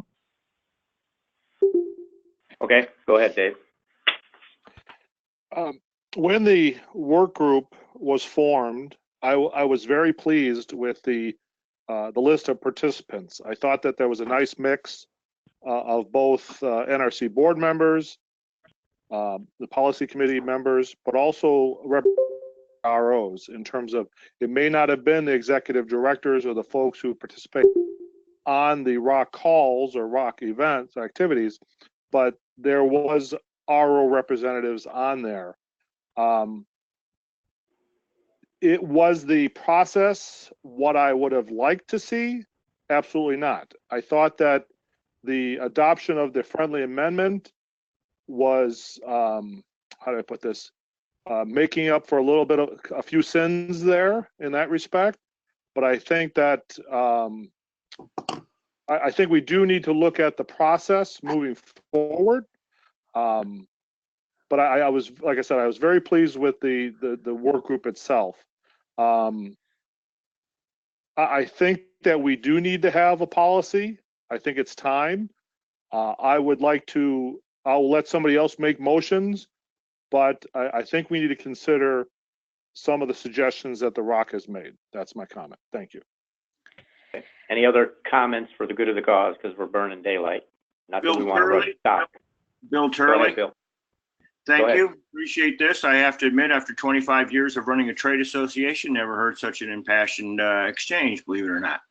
Appreciate all the viewpoints here. However, I think our policy committee has come forward with this a recommendation. I think they deserve the opportunity to get a vote. I'd like to make a motion to support the policy committee's recommendation to continue with our current policy. Well, Bill Turley moves to accept the motion or accept. Susie, I'll second that. Okay, I didn't even get it out. Thanks, Susie. So we have a motion and a second to accept the policy committee report and you stay with the current policy. Can you please clarify? Yeah. We're working on it. Hang on. Bill caught me off guard, which is pretty easy to do. Which would be, I'll let Stephen read the policy statement because I don't have it sitting in front of me. I have all the options. But also, Stephen, when you read what the motion is going to be, so Bill can say yes or no to that, I think you want to include the task force as well. That's what I was stumbling around trying to find it on the I'll buy that. Okay. So go ahead All and right. read what we think, what this might be, Stephen. Thank you. The motion would be the NRC supports deposit return systems for container recovery as a vital strategy to increase the collection and reclamation of clean materials for recycling into new materials and that, if you want to incorporate that last piece on the task force, and that the president establish and serve as chair of a container recovery task force that includes the committees listed in the report. Or his designee be the chair. Or his designee be the chair. Correct. As written in the. And my motion is to support that. Is to vote on that. Susie, you're okay with that as the seconder? Correct. Okay. So the motion's been made and seconded. Sarah, are you good with that on the notes? I'm assuming you're still there. Yeah. Point. Yeah. Okay. So the motion's been made and seconded. Do we want a roll call vote on this? Yes. Okay. Thank you, Mr. President. Mick, shouldn't there be discussion on the motion? I'm going to go there, yes. I just wanted to see if we want to do a roll call. Sorry. I'm not sure if Sarah Purepoint is out there, so I'm going to have to ask Gary to do the roll call again. But now we're open for discussion on the motions, or on the motion. Can somebody repeat the motion? I'm still confused. Can you repeat the motion, please? Go ahead, Stephen.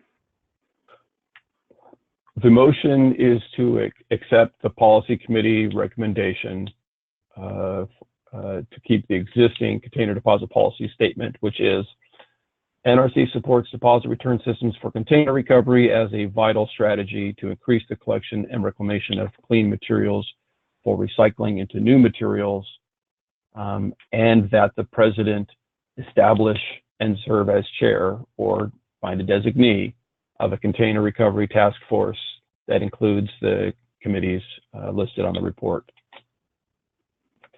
Which are fundraising, markets, membership, Thank you. policy, and communication committees. Yeah, it's on page 3 of the report. Okay, other discussion? I think, this is Mary, I think that it would be a good idea to separate those two things because I think to combine them is just two totally different topics. So I think we could vote on them separately. That would be a decision made by the motioner and the seconder.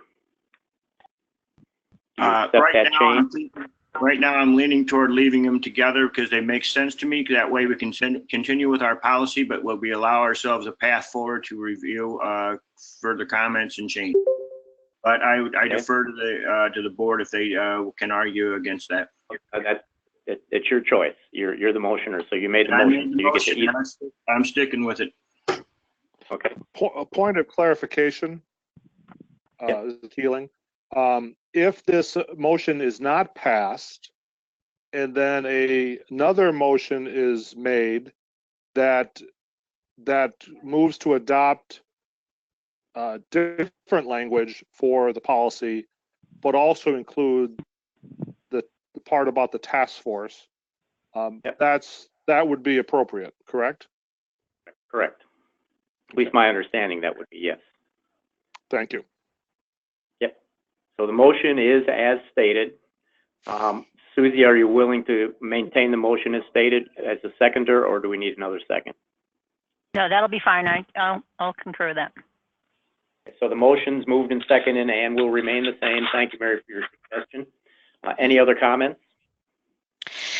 This is Mary again. I've been trying to get a word in, but there's been so much discussion that I just want to say, I do not think we're ready to vote on this yet. I think that we would be kicking ourselves, shooting ourselves in the foot not to consider the ROC recommendations before determining, what exactly the statement is that we want to vote on. So I will be voting against the passage of this statement, not because I disagree with it, or that my board or organization disagrees with it, but because these other options have not been discussed, and there's clearly a lack of clarity about what we intended to do in the last vote on the policy, and a lack of clarity of what we are going for from these ROC recommendations. So I won't be able to vote for it, but it's not because it's a bad statement. It's because we need more discussion. Hey, Mick, Thank you. This is Rick. I want to clarify something on procedure. Go ahead, Rick. A motion to table for discussion, an issue that's on the table, on the agenda, on the table, precedes a motion to go forward. So that is, and I'm not saying I'm agreeing with this, but if you wanted more time and you wanted to keep this motion active but not act on it right now, you could move to table the motion to the next meeting. So we have to have a full accept the table, correct? I'm asking Rick a question. So if someone motions the table, the vote has to be taken and has to be a majority rule to table, otherwise we move forward. Absolutely. Correct? Right. Yes. Thanks. I just want to try, because I'm not a Robert's Rule order guy. Thank you. It's been around so many up? years, you hear these things after a while. Exactly. This is Leslie. I just wanted to add something. Okay. Go ahead, Leslie. I actually feel the same sentiment as Mary. I fully support the motion, but I'm not comfortable with how the relationship with the Rock. And I feel like if we move forward, you know, that will be strained, and that's not something that I want to do. I've been on the Rock for many years, and I, you know, they're very valuable to NRC. I'm fine tabling it. I think, you know, maybe just one more month, I just, you know, reach out to our Rock members, you know, hear them again.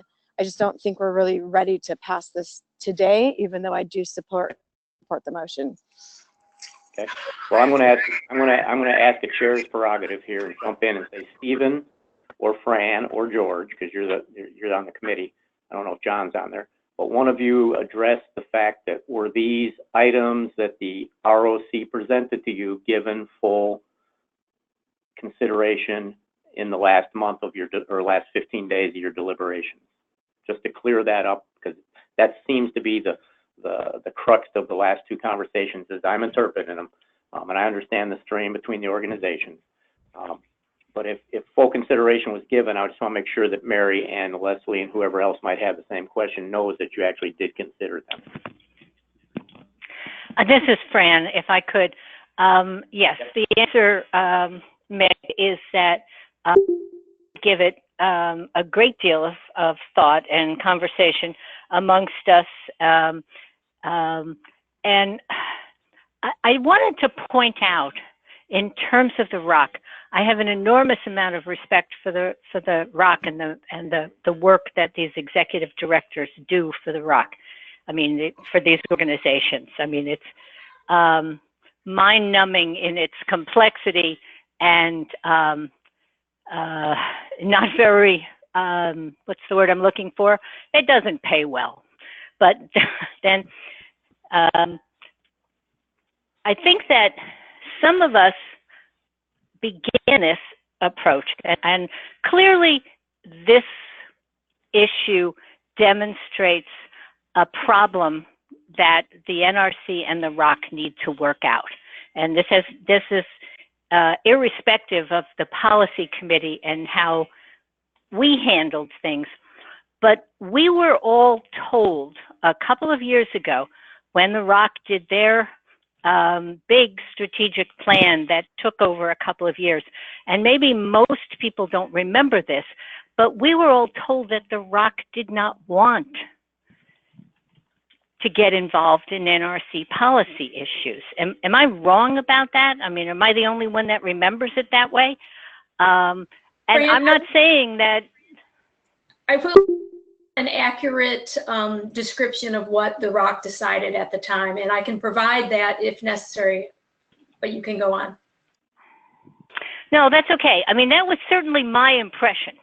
Okay, and I don't have anything in front of me to work off of, but it was certainly my impression that the Rock felt that its issues were what it needed to deal with, and it didn't want to deal with any of the rest of our issues.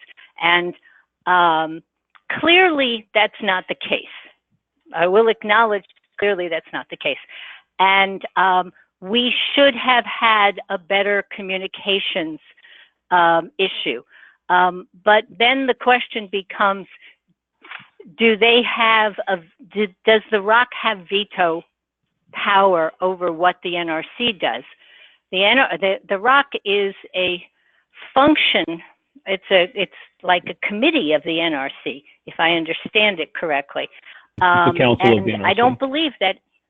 It's a council. Thank you, Stephen. I knew you'd come up with the right word. And I don't think that I think we may have misinterpreted how the ROC saw its role in all of this. And I would argue that this committee that is being that has been identified in the motion should include representatives of the state recycling organizations. So that's a friendly amendment.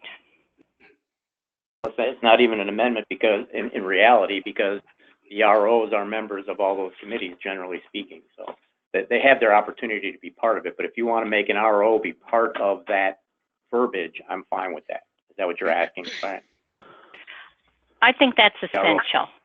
If I can make a distinction about what the ROC thinks, what our strategic plan put forth, it's that the ROC as a council is not a decision-making body on its own. It is a place where the NRC can come to get feedback about policies and other things.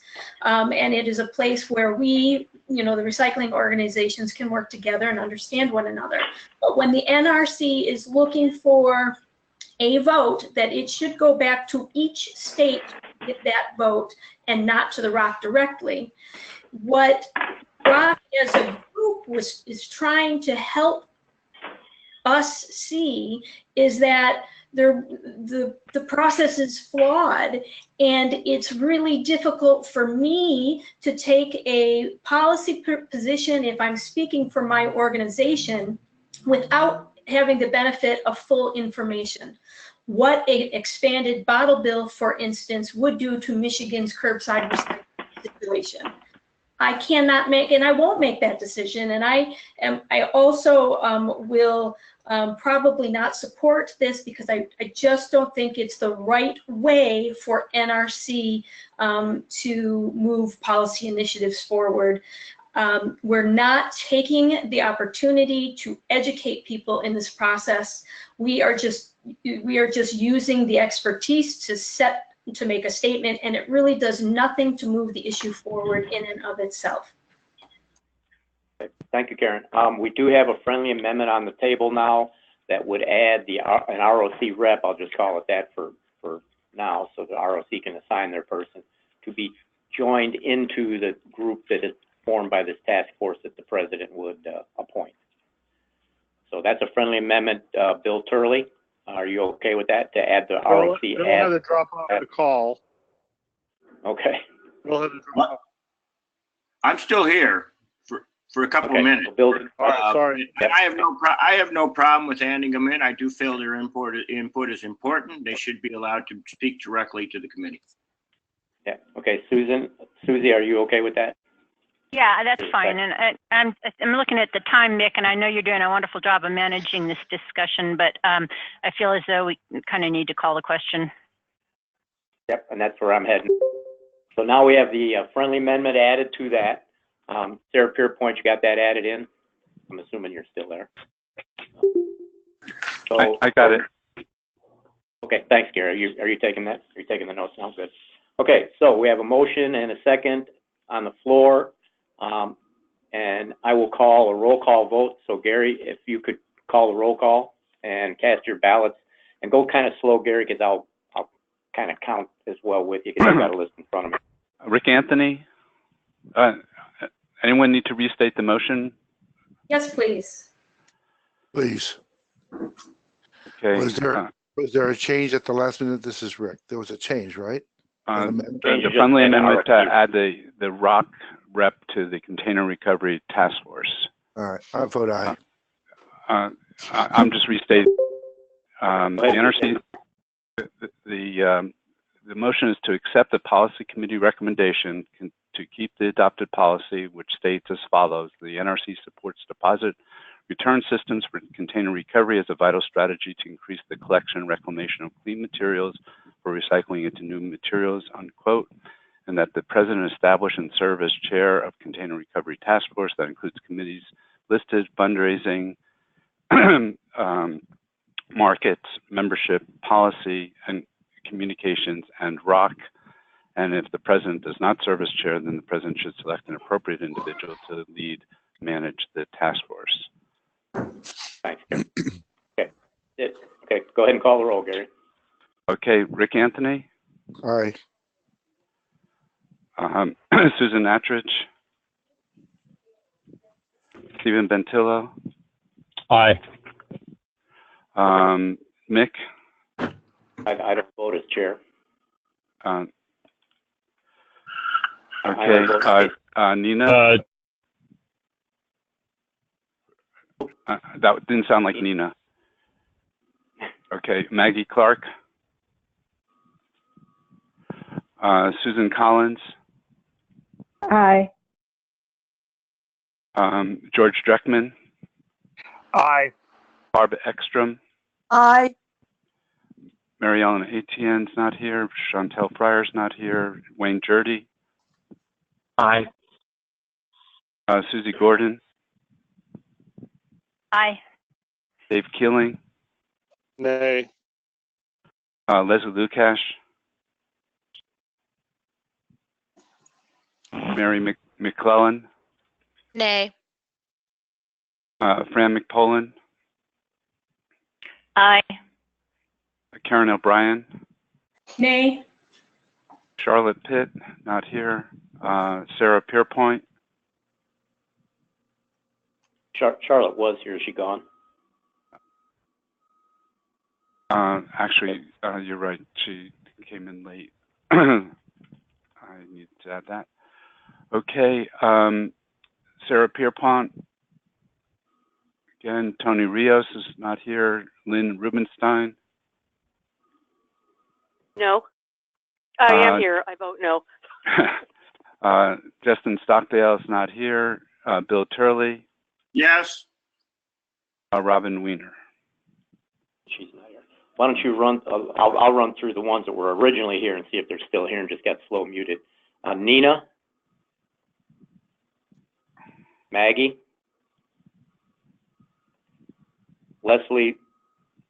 This is Leslie. I'm sorry, I had that mute issue. I'm going to vote no. Okay, thank you. And Charlotte. Sarah Pierpoint.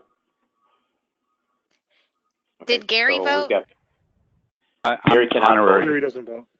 Okay. That's why I had to call the roll. And I can't vote unless it's a tie, right? I guess. Correct.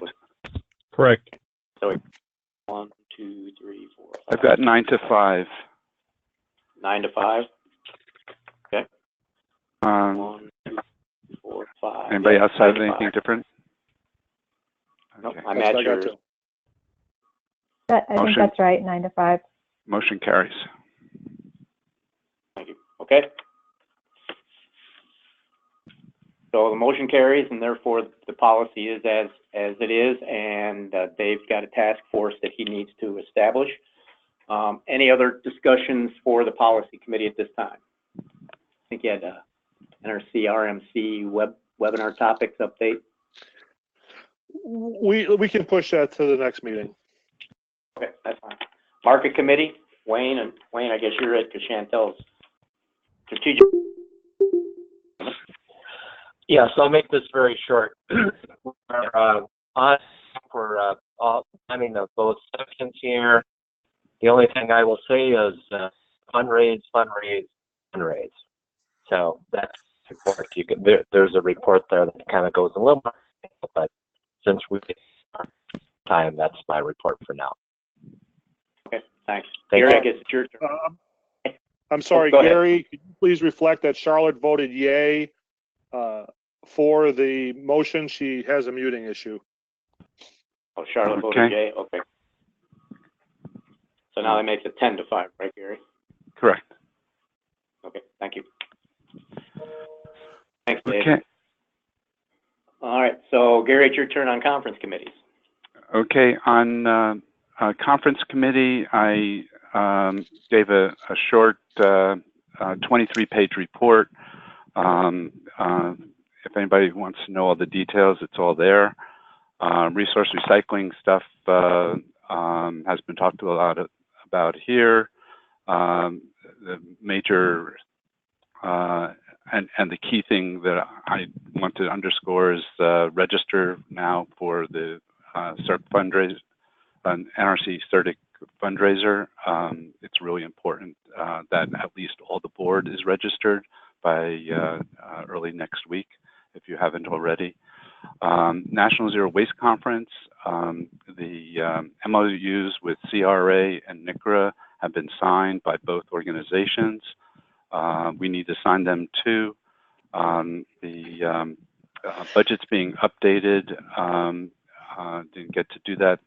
We developed a draft agenda.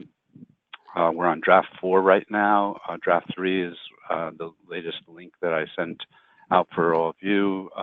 If you want to edit it and suggest speakers, please do. That's the most important thing we need right now is suggestions of speakers and any comments on the topics. If you want to edit the document, just open it as a Google Doc.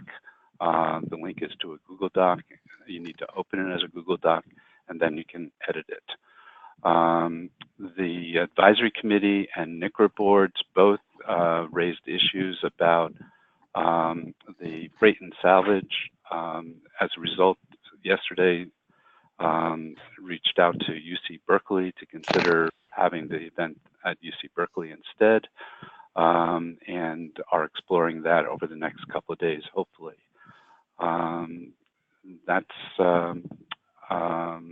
Our goal is to draft a flyer to hand out at the CRA conference, August 11 to 14, and resource recycling. So trying to get all these ducks in a row, including at least the thrust of the topics that we plan to address, if not the full agenda. Gary, this is Lynn. Can I ask Yeah. a question, please? Or perhaps it's to Dave or Sarah. Yeah. Did we get the insurance issue resolved? Still working on it. Still being worked on. Okay, thank you. Yeah. And the insurance issue will need to be resolved no matter where we hold it, I'm sure. The promotions is the thing. I do have a clarification in the committee report. I said freight and salvage was going to charge $4,000 a day. It's actually $4,000 for the 2 days, plus $400 for use of their projector and screen. So a total of $4,400. That was an error in the report. Other than that, Keep America Beautiful conference. We didn't do anything this month, and Resource Recycling Conference 2020. Hope Dave is going to talk with APR soon. It'd be great if we had that conversation before the Resource Recycling 2019. So they know what to say there about what's happening in 2020. That's the report. Any questions for Gary? Yep, go ahead. I just had a comment, Keely. Just let you know that the Markets Council asked me to reach out to KEB, so I reached out to Randy Hartman, and we're going to try to have a meeting at Resource Recycling to talk about the workshop and our involvement in providing content for the KEB conference in Memphis in early 2020. Do you have dates for that conference yet? I do not. Okay. I thought it was February. Anything else for Gary in the conference committees? All right, hearing none. Communication Committee, Karen and Mary.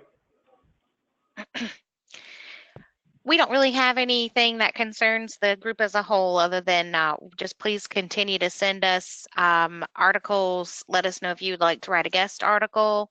And we will touch base off on the side with Dave and Sarah about how to communicate the bottle bill policy. And Karen, I don't know if you have anything else. Nope, you've covered it. Thank you, Mary. Okay, the only other committee that has asked for any time was Barb Ekstrom. She asked for 2 minutes. We'll give her 2 1/4. Since Oh my goodness, how good.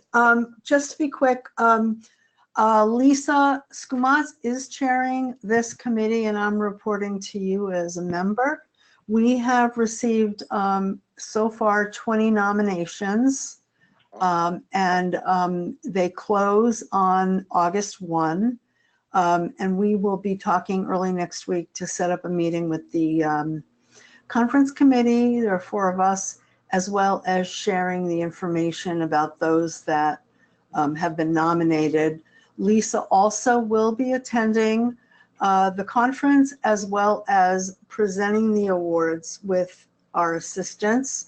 And I think that is it. But it is moving smoothly, and you know, a month less time really in terms of when we started. I will probably be having surgery on August 6th. Should be back on track a week later. It's laparoscopy, so it makes it easier, and hope to be at the conference in full strength. Thank you very much. I was going to make a comment that it sounded like you were feeling better voically over the phone this time than last time. Yeah, we'll find out. I mean, hopefully everything is gonna, is gonna resolve itself. And I'm actually taking a medication right now that's helping my digestion a lot. So thanks a lot. I appreciate it. All right, thank you. Thanks, Barb. Any other committee need to jump in real quick? If not, we'll move on. Mr. Chair, I'd like to talk, just let everybody know that we got an email from the Aluminum Association. They want to join the NRC as a trade association. Woohoo! Committee. Ask them if they'll buy any aluminum because they're cutting everybody off again. There we go. Yeah. Good. All right, that's good. Yep. Apologies, okay. Mick. I'm Amy? going to have to jump off. Thanks, everybody. Yeah. Okay, thanks. Thank you. Amy, you have anything else to contribute from the ROC?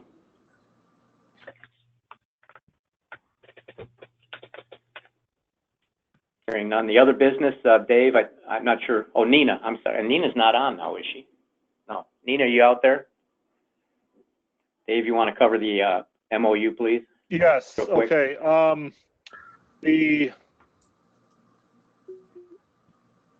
Nina and her staff put together an MOU, that memo of understanding with Stina, which is does business as More Recycling, between Stina and the NRC regarding the information exchange and the potential for moving along to a larger recycled product platform.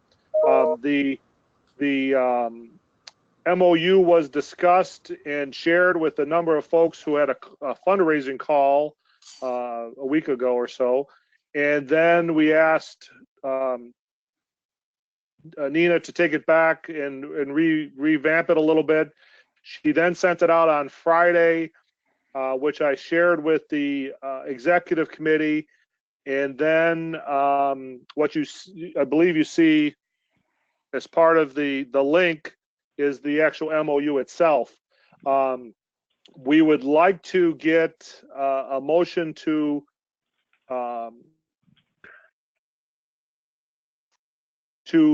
approve the MOU with the understanding that there may be some slight modifications based on some of the suggestions that I've made. The concerns that have been expressed to me by the folks who are on the call and also some of the executive committee was the financial aspects of it all. And it is essentially committing the NRC to about $7,000 worth of support to More Recycling for continued work. A licensing fee, if you will, for hosting the platform on our website. That covers basically additional programming, upkeep, maintenance, that type of thing. With also the understanding that as they expand and do the recycled products platform addition to it, that there would be an additional $10,000. Now, which concerns I think everyone to put the NRC on a hook for something like that. But the thing is that Nina has brought forth a fundraising plan where she is talking to large potential donors like the MacArthur Fund, things like, foundations like that provide support for it. And in her, what she's saying is that if we are unsuccessful, Bob, Maggie Clark is muted. She'd like to be unmuted, I guess. She just sent me an email. But anyways, if the committee or specifically Nina is not successful in fundraising the amount of money, then they would waive that expense for 2019, and then reevaluate the situation moving forward. One of the things I'm suggesting is that the revised draft put back that waiver clause that was in the previous draft, but also that the new draft includes language that specifically states sponsorship funds for this program only would go to more recycling to cover that $7,000 or $10,000, not necessarily fundraising that we do for other programs. So I just want to make that designation. The thought process is that we'd like to sign the MOU, get it signed, get the information exchange, the branded information exchange, branded with NRC's information, onto the NRC website prior to the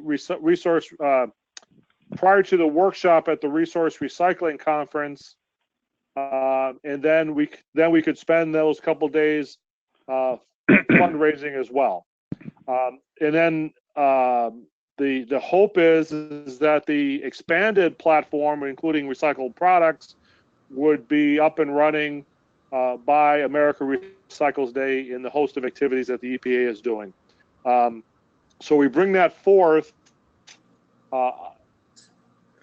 I'm not sure if we have enough information to make a motion today.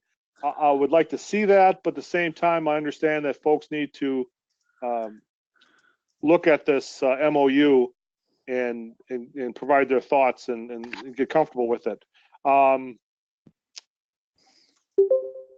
not sure if this is something that we could vote via email, because remember, email has to have unanimous consent, and so I'm just putting it to the board to discuss in terms of our next step.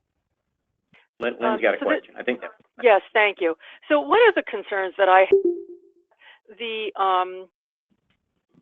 tool that is visible on the web is very crude, not well populated, and has mistakes. So where in the agreement does that get fully populated and fixed and become usable by the end of August? I'm missing that connection.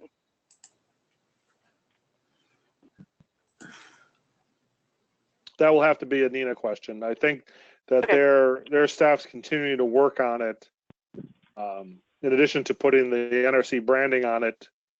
But I think she's continuing to work on that in terms. I think that they're also looking for input like that, where areas where information's lacking, that type of thing.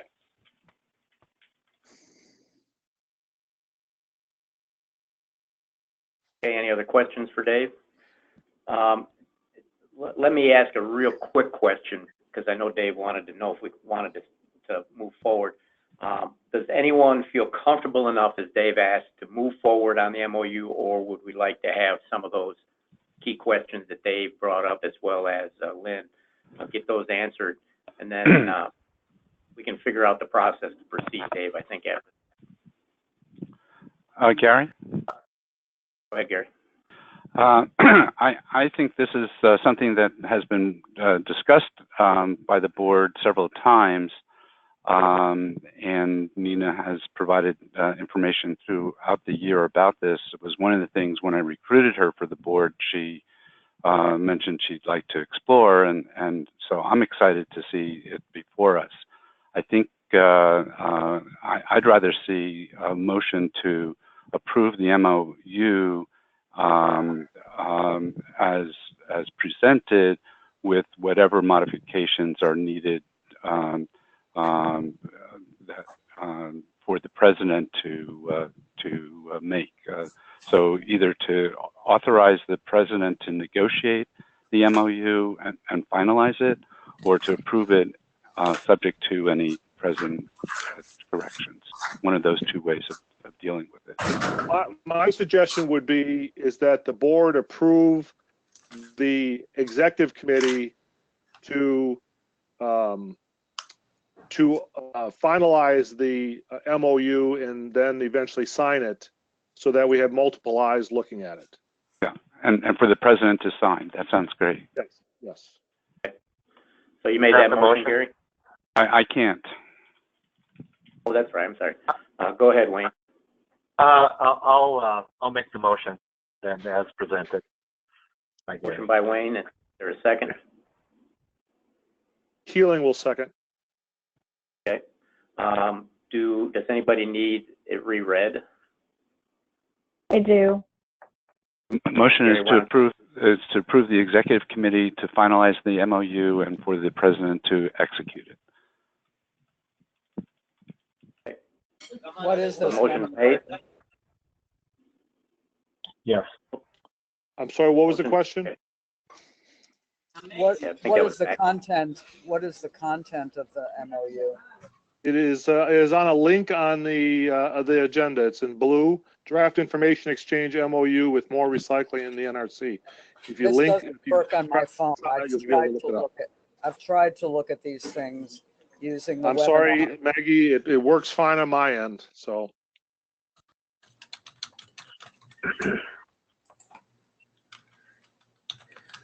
Okay, we have a motion and a second, and the question was from Maggie, what it totally entailed, and you can look that up when you get back to your computer. It's under the other business section. So I will entertain. This is Susan. Are we in the discussion portion? Yeah, I was just getting ready to say I'll entertain discussion now. Go ahead. Oh, good. Go ahead, and how does that motion to table thing work? Because I say that because there's a funding commitment in here, and the document itself isn't worded clearly enough at this time. I know people are going to work on it, but it's a contract document, and a contract document shouldn't say something like funding needs for the first full year of this memorandum is $17,000.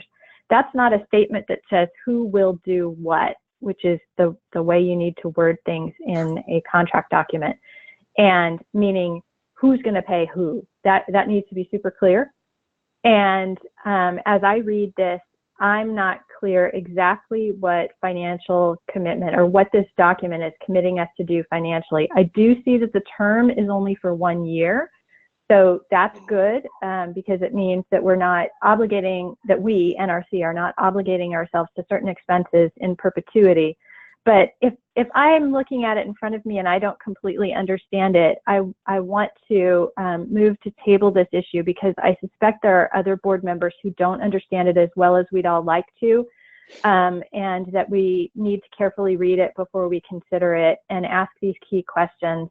And I think the board would be voting without enough information, not because the information hasn't been provided, it's here, but I get the sense that other people haven't read this document as carefully as they should. Okay, so we have a motion to table the MOU motion. We need a. This is Lynn. I'll second that. Okay, Lynn seconded. There is no discussion on a table because it's an obvious direction. So at this time, I'll take a vote. I guess Gary, let's do a quick roll call on that just so we get a good count on the table motion. We can take a majority on a table on a voice vote, but okay, whatever. Roll calls. Okay, all right. If we're comfortable with that, I'm fine with that. Yeah. All right, let's just try that and see if it works. We'll try the voice vote. Any opposed to tabling the motion? Any opposed to the motion to table the motion? Keeling. Okay. Dreckman. Okay. And everybody else in favor? Just say aye. Yes. Aye. Aye. You could Everybody, we have three. Aye. Any abstained? Any abstained? So we have 3 nays and a whole bunch of ayes. I don't know who all is still on them. Gary? Ayes have it. Go ahead, Gary. Yeah, the ayes have it. No. Just as a point of information or order, the executive committee can act between board meetings on things that come up between the board meetings. So they are totally empowered to act. So given what just happened, you could still try and schedule an exec comm between now and August 16th if you want to move quicker to be prepared for the resource recycling conference. But turn it into contract language like Susan suggested. Right. It clearly needs some work. I think that it was purposely trying to avoid contract language for that purpose. But I'll work with Nina. Unfortunately, she's going to Africa tomorrow, so that's another damper on the whole situation. So, if I may, this is Susan, and I know that part of my I want to be a responsible board member and pay careful attention to details, but I also know that there may be a consideration of me being the treasurer in the future, and so I'm even more sensitive to the financial details and what NRC might be committing ourselves to. So I apologize for throwing a monkey wrench in the machine, but I want to be careful that we all understand our financial obligations and that they're being well cared for. I think you're properly doing what you did, because I think all of us had the monkey wrench kind of hanging on the edge and just weren't ready to jam it in the gears, and you helped us do that. So, we'll table the MOU and ask the executive committee to continue to push forward with that, and then if it gets into proper contractual language, which obviously Susan is treasurer pro tem, she can be involved in that, help make sure we got everything, all our I's and T's dotted and crossed. I think we'll be in good shape, Dave. This is Wayne. Stephen here. And I have a question for Susan and I guess Dave and Mick related to the executive committee. I appreciate looking at it with a much closer eye to understand the obligations and who does what when.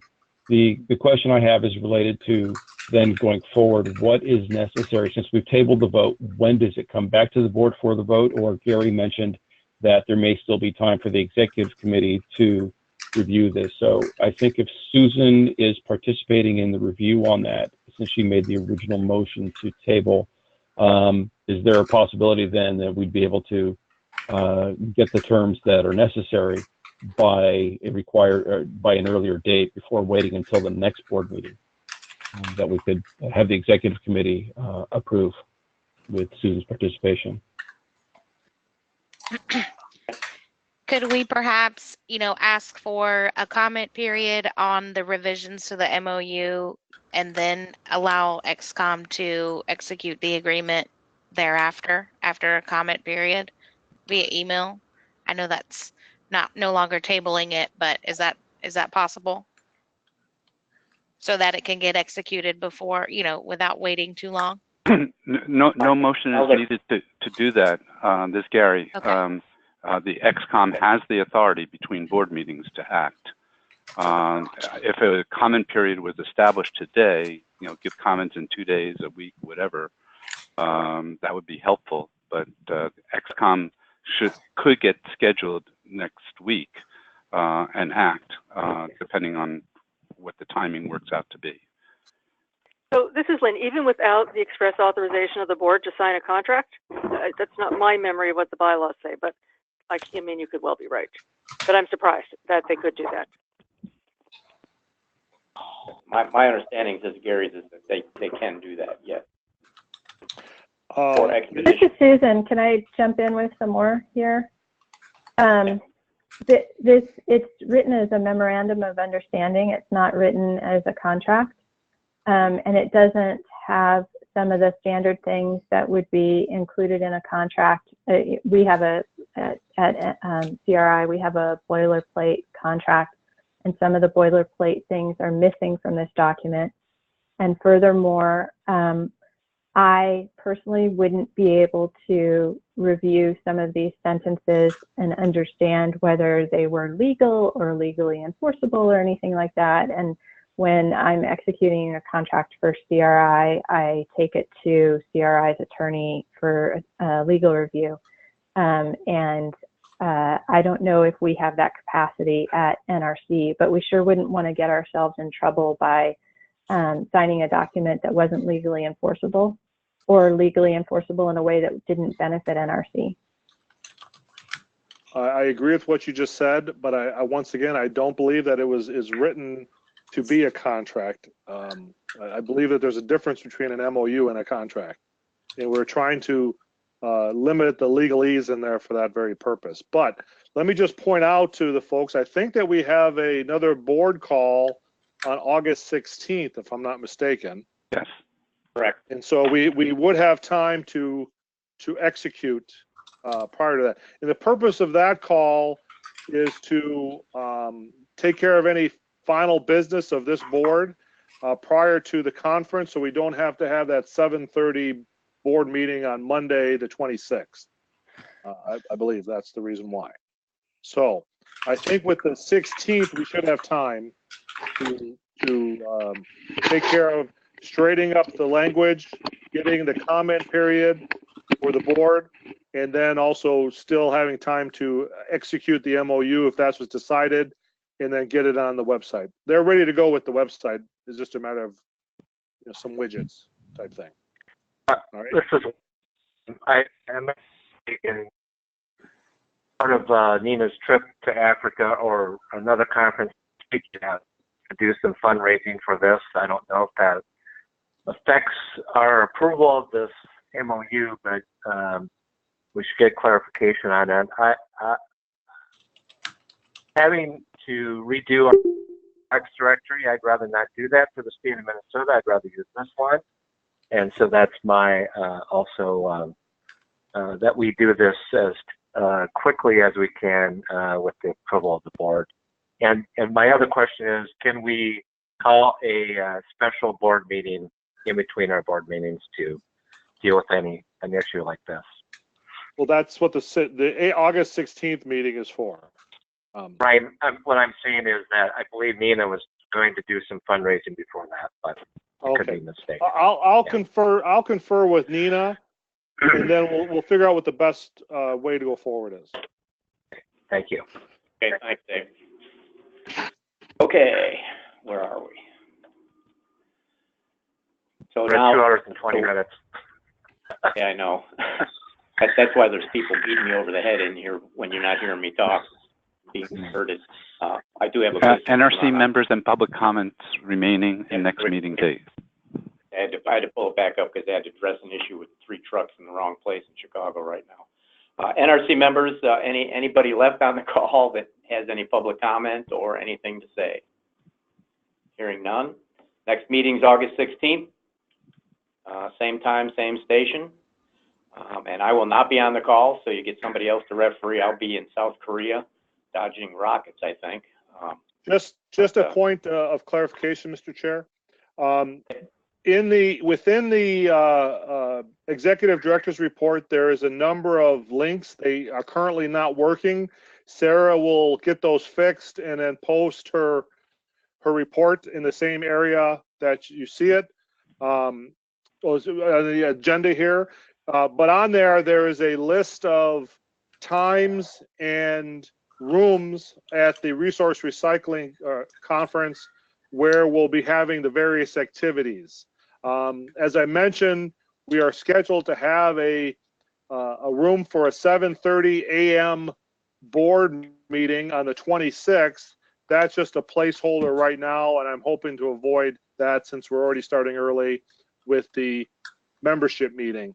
But there's other ones, other meetings and activities you can see on that document. Once it's the link is corrected, you can take a look at it and see where you have to be for NRC related activities at the conference. Thank you.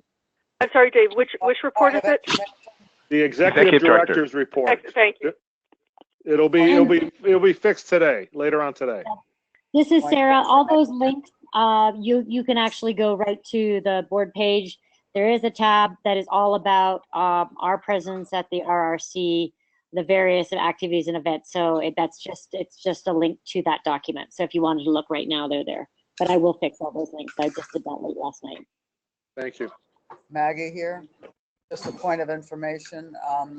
Do the hand up and the question mark functions of this webinar work?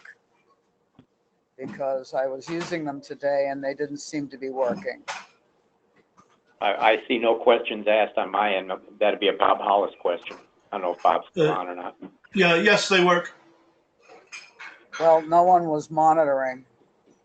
And so I was trying to put my hand up to say something for a long time. I didn't blurt it out, and so I wasn't heard because I was disconnected, and it took a long time to get reconnected.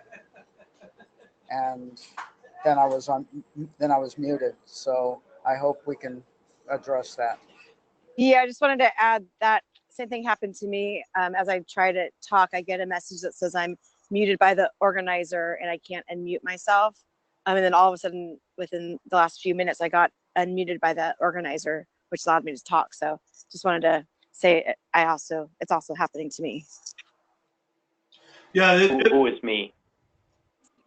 That was Leslie, I believe. Leslie Lukash. Okay. And yeah, what happens is when we can change the default settings in the webinar to allow people to come in unmuted, which is probably the way to solve this. Because what happens as somebody loses a connection, when they come back on, they're back at the original state. And neither Sarah nor I have been consistently monitoring for questions because we're focused on the meeting content. But if we change the default settings so that when people come on, they're by default unmuted, then that would solve the problem. People just need to make sure they take responsibility for muting immediately when they do. So I can talk with Sarah about that. If she wants us to change it, we can change the settings in the meeting system.